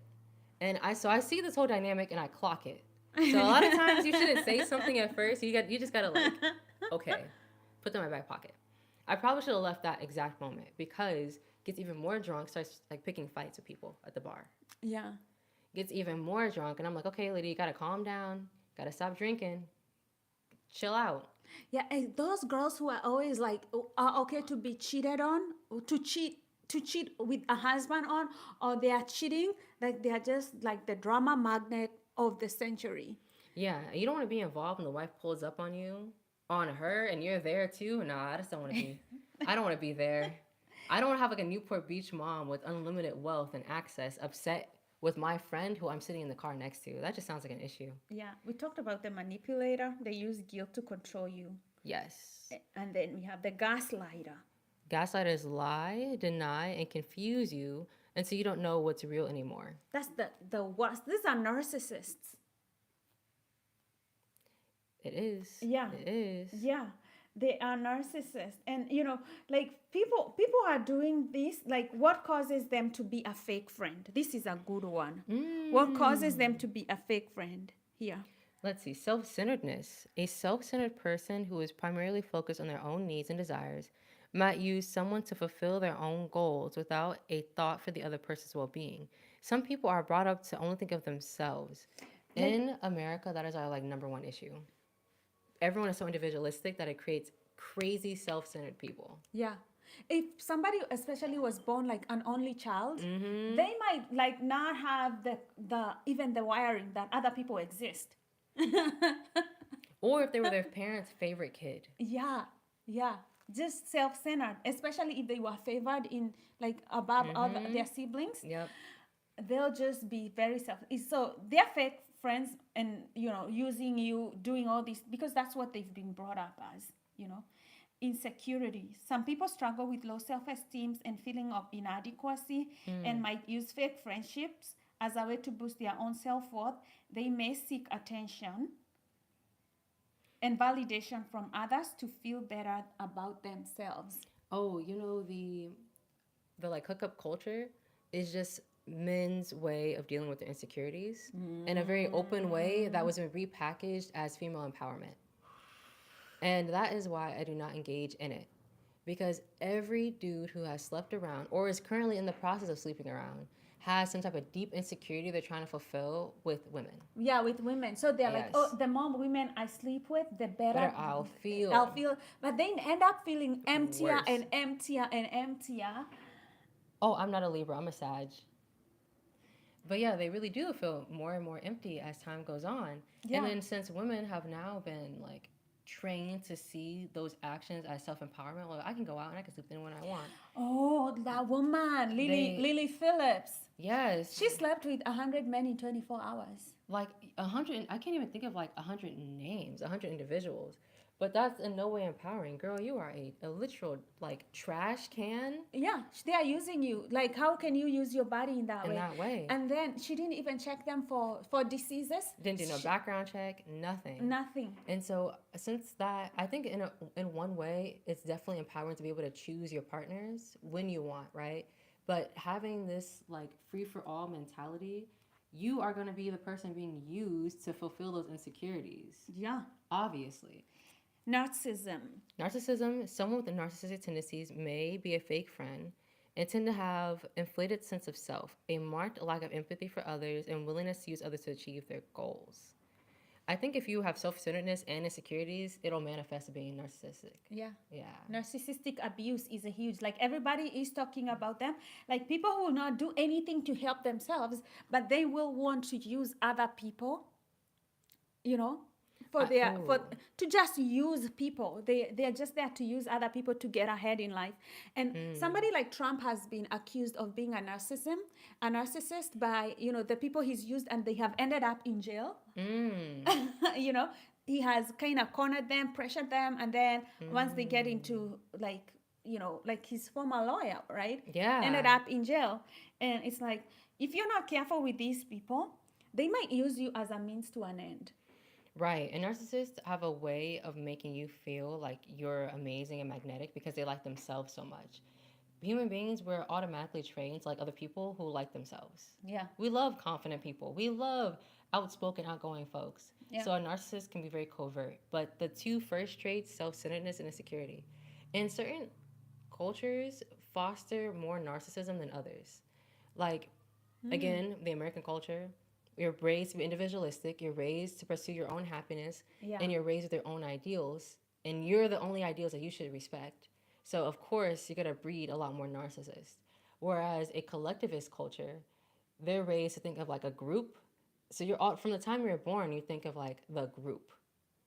And even though you might sacrifice some of your own personal comforts, well, I can do that for the group. Yeah. And in America, if you have like a big family, a lot of the people who have big families have a more of like a collectivist ideals. Yeah. But on a personal level, they might be very individualistic. My happiness is the only happiness that matters. What I want, how I think the world should be, is Yeah. the only way that it matters. Yeah, and they say like this disorder is very frequent with like CEOs. Oh. CEOs have like overrepresented. CEOs like have the same, I think, representation as people in jail Oh, dang. when it comes to this trait of narcissism. And you see like this CEO who was shot. He literally was shot because he was using other people and not giving them health care, Which is insane. which is insane. And as much as I hate people to die, I'm like, I don't feel sorry for this guy. I mean, if anyone's gonna get He shot, probably killed so many other people with his healthcare policies, Yeah. and I'm like, I'm And if you sorry. think of like culture, really capitalist cultures, Yeah. like the U.S., you have to prioritize the profit and the stakeholders' profit. You're not gonna. That's a very small group of people. Yeah, Whereas if you have to prioritize everybody who's using your health insurance, that's a huge group that Yeah. may like compromise that individual profit. yeah. So, But I mean, to just use AI to deny people's healthcare insurance, and Crazy. like that was cray. So some people are psychopathic because, yeah, and are false friends because they're psychopathic. They never let me see. They are characterized by lack of empathy, manipulative behavior, and disregard for the rights and feelings of others. Like psychopaths, they don't. They just are not able to put. They lack empathy. They're not able to put themselves in your shoes at all. And I think in America, I have seen that so much. Like just people are like have zero disregard for other people's rights. This is not no empathy. Like I don't feel sorry for you at all. Like so like fake friends. And then childhood trauma. difficult experience in childhood can also play a role. The person could have a rough time as a child and they never outgrow a survival mindset. Oh, survival mindset is, if you actually think about it, all those other traits can be brought back to being survivalist and never getting past that. Yes. You have to focus on yourself. You have to get what you need by any means necessary. Right. And it doesn't matter who you use, you have to survive. And Yeah. If you truly think about it, early humans probably survived in the very, very beginning with that kind of mindset. Yeah. But they didn't thrive Primitive. and didn't grow until they got into groups to help each other. Yeah. Yes. Yeah. And we forget that we do things, or when we are in survival mode, we do things that are unconscionable. Right. We use right, people, we right. lie, we Right. steal, like stuff like that. That's how the mind is supposed to drive you when you're in survival mode. And it takes a lot of training to realize like you need to heal from your survival traumas so that you can become even a semblance of a decent human being. If you think of hood culture, it's the combination of the same traits we just talked about: insecurity, self-centeredness, narcissism, psychopathy, because they're in a survivalist setting. Yeah. And if you think of like all the women who have been really bitter, who've been really angry, they are survivalist women. They're upset with their situation and they have to survive. So they're going to tear down anyone, Yeah. break down any ships they can to build up their own. Yeah. Think of like the woman in the corporate world who hates the younger girls. She thinks to herself, well, if there's another woman who's also attractive, who's also great at sales, and she's in the same place as me, I'm going to get ousted. So she probably created a survival mindset in herself, and that's what she took out on you. Mm-hmm. If you think about it. And so for me to like combat people's feelings of like survival, I try for them to not see me as A threat. a threat, or now I try to have them not see me as like material to build their boats with, Yeah. right? Yeah. But at the same time, that I'm still working on this theory. But you don't want to dim down your light. Right. I'm And- still I'm and still I- working on it. And not go ahead in life because you're trying to not be a threat to other people. For me, Yeah. what I do is simple because those two energies cannot exist together. Is that I'll cut the ties. I'll cut the ties. So if you're drowning without me, drown. Okay. I had an ex-boyfriend, Drown. and he said to me when we broke up, this man had the nerve to cheat on me. Yeah. And he said to me that he would kill himself if we separated. Back in the day, I was way more intense than I am now. I've gotten way too soft in my life. Yeah. And I said to him, then die. And hung up. fucking die. And sometimes that's just kind of how you have to be, right? Like someone, I can't live without you. I guess you know what you have to do. I guess it's up to you. Oh God, that is funny. Yeah, die. Because sometimes those narcissists will make you feel like the whole world is on your shoulders. Those fake friends who are using you. Oh my God, I won't have a place to stay on your shoulders. Yeah. Like you have to, yeah, I think the way you do is you go find yourself better friends. Look at their life situation. I think that's a great way to check out if you're having a good friend or not. If they are in a situation in their life where they're stable, they're happy, they're able to like regulate themselves, they're not in some like big crisis, Yeah. then more likely than not, they're not in a survival setting. They can Yeah. be good to you. Yeah, and I think the reason why I still like don't like sharing my problems and doing that because consciously I don't want to use other people and I don't want to be the person that when people see me they see survival mode.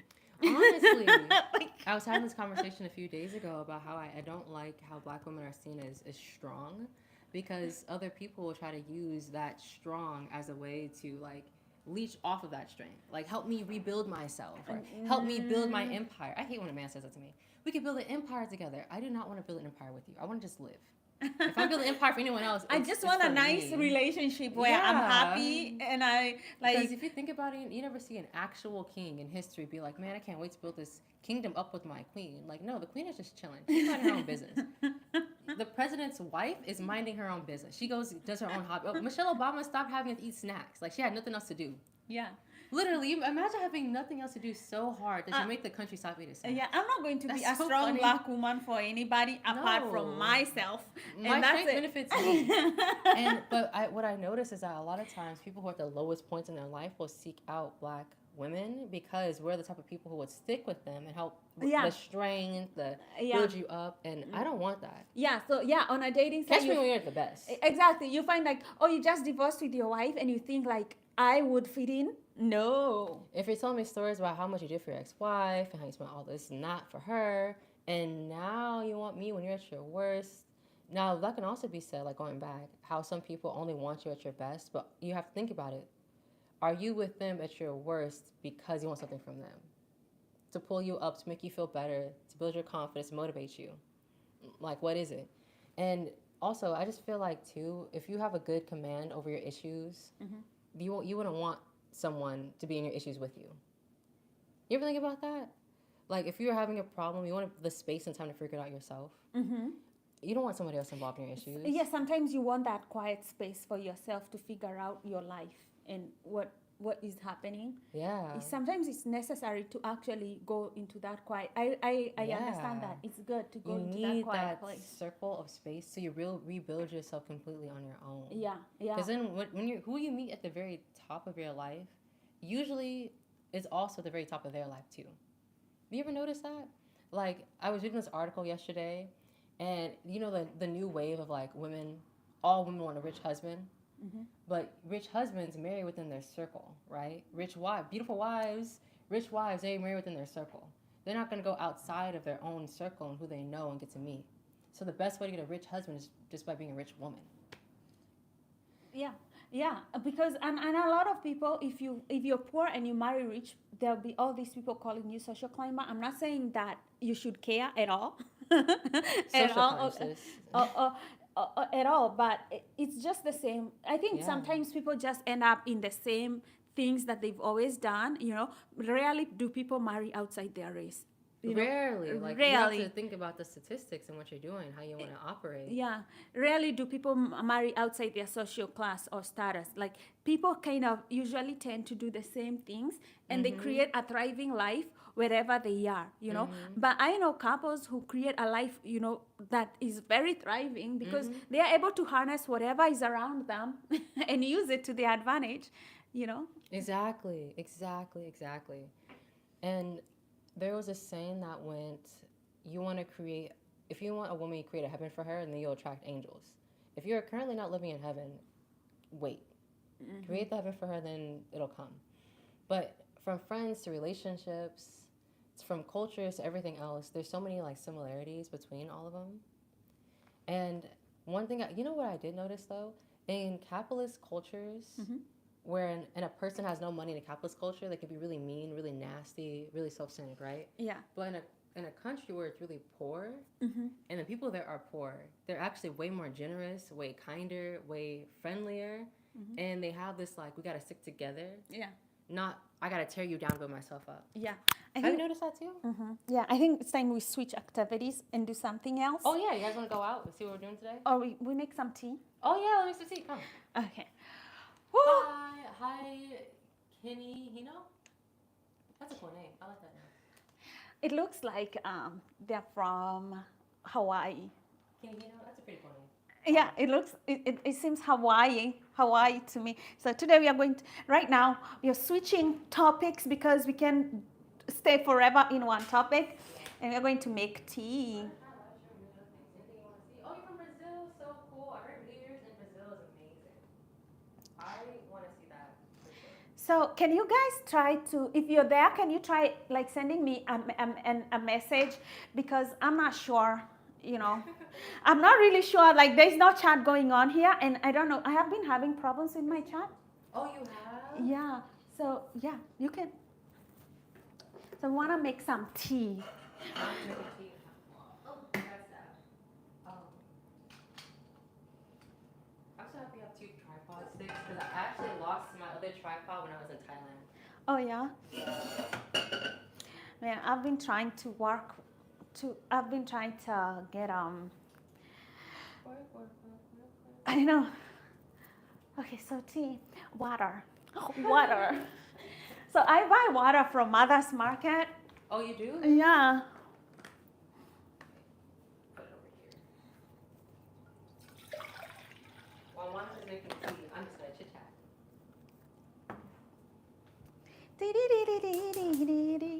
Monica, we gotta trade shapes for a day. I would kill. Trade what? Shape? What do you mean? Trade bodies for a day. Oh, bodies? Yeah, I would totally trade. Yeah. I totally trade. Really? I want to Yeah. be tall like you. Like, see, only way that I can be tall is when I do like my tippy toes. I take being short and curvy. I take being short and curvy. All my curvy just my thighs. Like you have like, I can't understand how you guys have like this like snatchy. It's because I got nothing else, girl. Snatchy. Why? So like. I take it. Especially being, oh my gosh, I'd kill. If it wasn't so gloomy, I'd say, let's go to the beach. It was sunny for 2 straight days. I know. What I don't like about summer is that it gets cold in the morning. It's so gloomy. Yeah. Hello. Oh, we're from California. We are from California. We are California girls. Right? Best place in the whole wide. Well, I wouldn't say the best, but it's up there. It's up there. Yeah, it's up there. It's up there. Yeah. And we're making tea. We're making black tea. We're making black tea. I'm a tea girl. I'm just Yeah. I'm just getting shy into the tea world because I'm always like, let's make tea. Let's make tea. I've been drinking coffee too much this year, Mm-hmm. and I was really just like never drank coffee for a while, and I got back into it. Oh, you know what? I was eating coffee beans when I was in El Salvador. You eat coffee beans? Yeah, I was able to hike through like a coffee, in this mountain, through a coffee plantation, and you can just eat them. And they're sweet, they're so delicious. I feel so sad they make coffee out of this delicious like little fruit. It's red and it's tiny, and it's so good.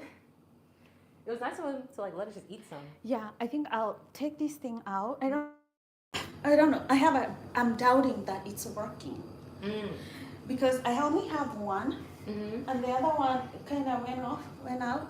Mm. So I'm thinking, let me try to kind of charge them. Charge it, get some. What is going on? Oh wait, it's cold. Yeah, the ground is freezing. Oh my I know, God. my place, like this place. You have like actual cooking utensils, Monica. Like you're really. Oh properly yeah, cooking. I'm cooking. You know what I made? I made this. Oh, chapatis. Yeah, I made chapatis. I like them a lot. You like them? Yeah. You can have some. I would love some. Oh my gosh. Dang, I don't know how to roll. I don't cook very well at all. I'm not a good cook. I try because practice makes perfect, and I Yeah. have I gotta eat at some point. She's like, I gotta survive. I gotta survive. Oh, oh. It's committed. It doesn't want to leave. Oh, I didn't even realize it does that. I always use this thing, but actually you can use this thing and just kind of like, Oh, the clip on it. yeah, clip like. Okay, next time I'll remember that. I usually use the Madman. These are good. These are very good for like Yeah. for using. It gives great audio. Yeah. So hi guys, welcome. Today we are making You tea. should talk about the supplements that you take, Monica. You have a good mix over here. Oh yeah. I was just being nosy and looking. Can I show? Mm-hmm. Okay, so Monica, my healthy queen, she takes marine collagen peptides. You're gonna be young forever with this one. Yes. Wow. That's one thing about being vegan that you can't do is take collagen that I wish I could. Yeah, so look at all these amino acids. Very healthy for you. Yeah, those. Let's see what other vitamins you got. She did Yeah. ashwagandha. I learned about ashwagandha this year. Mm-hmm. No, I'm sorry, last year. And like how good it is for you. Yes. All right, let's see what else you got going on. K2. Yeah, potassium. Ah, Wait, I think it's potassium, right? Yeah, the vitamin K2. B12. This is number one thing for vegans. You know, a lot of people in California, they take a ton of supplements. Like, we care so much about our health. Mm-hmm. I did not take any supplements, and I've been a vegan for like 12 years. Yeah, That's so crazy. Like, that's so bad for your body. Once again, B12, nothing. What else? yeah. And these are B vitamins here. D3, that's just regular vitamin D. Yeah, look at these B1. She's here for the vitamins. I have other vitamins. Like I don't. L-lysine. Lysine, yeah. What is this for? I think mental support. Yeah, mental health. Gotta keep your brain right. Okay, Mhm. let's see what else. Oh, I know this one's another one for your brain. For the heart, yeah. For the heart. Mhm. I don't know what I'm talking about. CoQ10, coenzyme 10. This is Coenzyme very 10. good for especially even older people who have like this feeble heart. Like this is very good for the heart. Keep the heart. So enzyme Q10. Let's see. You take moringa powder. Mhm. The definition of health. Oh my god. I mean, it needs my health game up. Yeah. Gut health things. Look at all the teas. Oh, I'm surprised you have this one here. Yeah. Mostly only Asian people drink this kind of teas. Like I only see them at Asian people's houses. So Yeah. I'm surprised. I know. I'm everywhere with the health thing. We should go to the Asian market today. That'd be a fun vlog. Yeah. And then magnesium. A lot of women actually don't take these like vital like Magnesium. magnesium, calcium, zinc, like for bone support, muscle health, and they are easy to swallow tablets. Yo, you're the second person to ask me to marry you today, so I have to say no, because that would be unfair to the first person. These men out there who just want to get married to. Why is it when you don't want to be married at all, people want to marry you? I'm too young to be married. I'm 25. I'll be a child bride. That's way too young. A child. That's my excuse now. And also like the randomness. They're random. Yeah. So today we are going to take tea, and we are going to take them from these cute cups. This is the Wakanda cup, and this is like the Lion King cup. I'm the same man. Yo, you're back. You asked me. Wow, you can take rejection though. I can appreciate that. He's persistent. You said no once. I'll come back and say yes. Y'all blocked me? I didn't block you. Maybe YouTube saw your username and was like, nah. Huh. Yeah, I didn't block you. Can I get Sorry, go ahead. And no, I'm not marrying anyone. I'm a free bird. I pinky promise I didn't. I swear. Maybe YouTube auto-moderated. But yeah, no being married. Actually, well, here's a real fun question. People want to be married all the time, but like, why do you want to be married? Fun fact. Like, what about it appeals to you? Monica, you want to be married for like the stability of it, right? You want kids and all that good stuff? Yeah, if I want kids, I want to do it in a marriage. Yeah, that makes sense. I Right. want to be married but not have no kids. I'm in love with you. You're like the sixth person to be in love with me I this feel week. like Get on. yeah, like if I want to like live with somebody, well, if they want to commit to be in a relationship with me, Yeah. and I want to commit to be in a relationship with them, then Mm. that's okay with me. Like we can be in a relationship, Mm. but I don't want to force anybody. Like, hey, if you're not the kind of guy who likes to be in a committed relationship, I don't want nothing to do with you.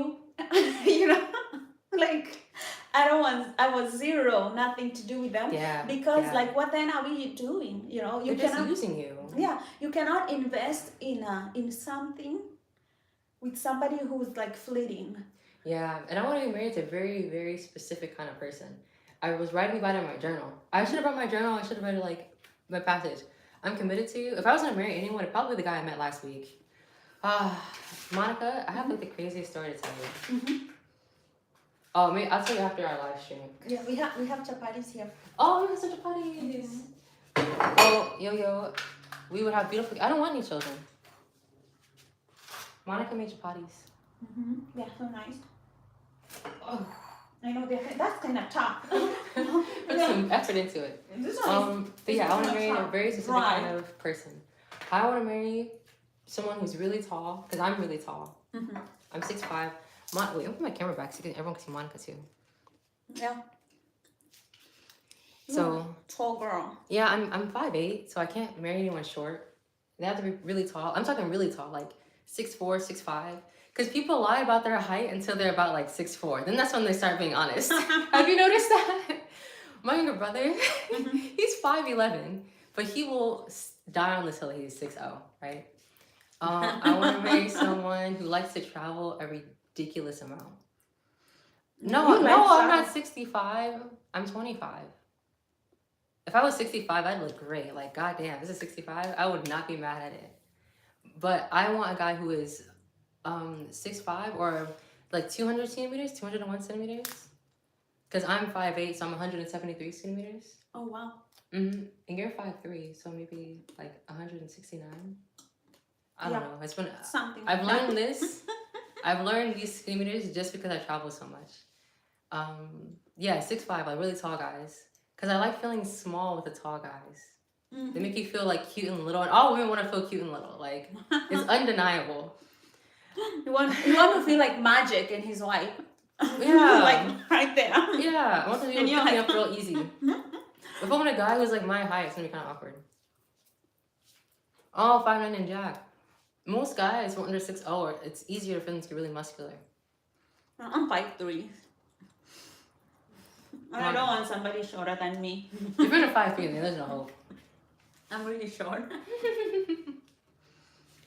But dating is easier for you when you're a shorter girl because you have more options. No. Really? You really so? Because you don't need somebody super tall. You can have somebody who's like 5'10" and it feels really tall. No, I've always dated tall guys like 6. So I don't know. 6 to me, we're almost the same height. Yeah. My first boyfriend I ever dated, he was very confident, have a great job. What do you do for work? My first boyfriend was 5'10". And remember, I have a rule of no yelling, right? And so when we got into an argument, I could just look him in his eyes. Oh. And I think that was way too intimidating. So I realized I should date a guy much taller than me so I can look up at them and it's less intimidating. Wow. Yeah. Anyways, back to who I want to marry. I have an aesthetics idea. I like guys with nice beards. Do you care about that? Like, what's your preference on beards? I don't like a beard. You don't like beards? I think they are dirty. I think a lot of men don't. Yeah. She said they think you're a physical therapist. So you're touching up on women all day, huh? And men, touching up on people. Actually, being a physical therapist is a great job. Like, you do really great work. So, Yeah, beard, like a lot of men, like if they're not clean. you know I imagine somebody kissing me and they have a mustache and I'm kind of like tasting it and I don't know when they. It's gross. Oh my God. Gross. Don't want none of it. I love beards. I think they look so manly. They look so cool. I love the beard, long hair combination. You look majestic. Like, I love when guys have long hair because I think it makes their face looks even more masculine. And I like doing like this to guys. Long hair is fine. It's the whole like facial hair. I love a nice like. I want to do one of these or one of those. I love. No. No. You can use his face as exfoliator.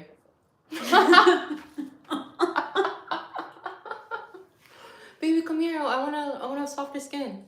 Like, how can you? If you can you send a photo of yourself? I do not receive photos. And You also, can go to Shy Solo. No, you can't. No. Okay. You can follow me on Instagram. Yeah, on Instagram. And I refuse to date anybody off the internet. Me too. I mean, even dating sites are kind of like hard to find anybody to date. Yeah. So I really don't know where my hope is. I'm just going to what do you call it? To imagine and visualize my ideal relationship, and hope that comes. You know. But yeah, it's kind of. Do you want us to go there? So Oh, I that need to can charge my phone. That's right. charge it a little bit. I don't know. I might have to dismiss this live chat because I don't know, for some reason, like get into a new one. I don't know why my chat. Do you know? Is it the chat that's slow? It says slow mode is off. But I don't Slow mode is off. Yeah, but I don't know. I don't. You should see, try restarting it and see. Yeah, I don't see any. I love the way you play with your hair when you talk to me. What? Thanks. Okay. So let me end this.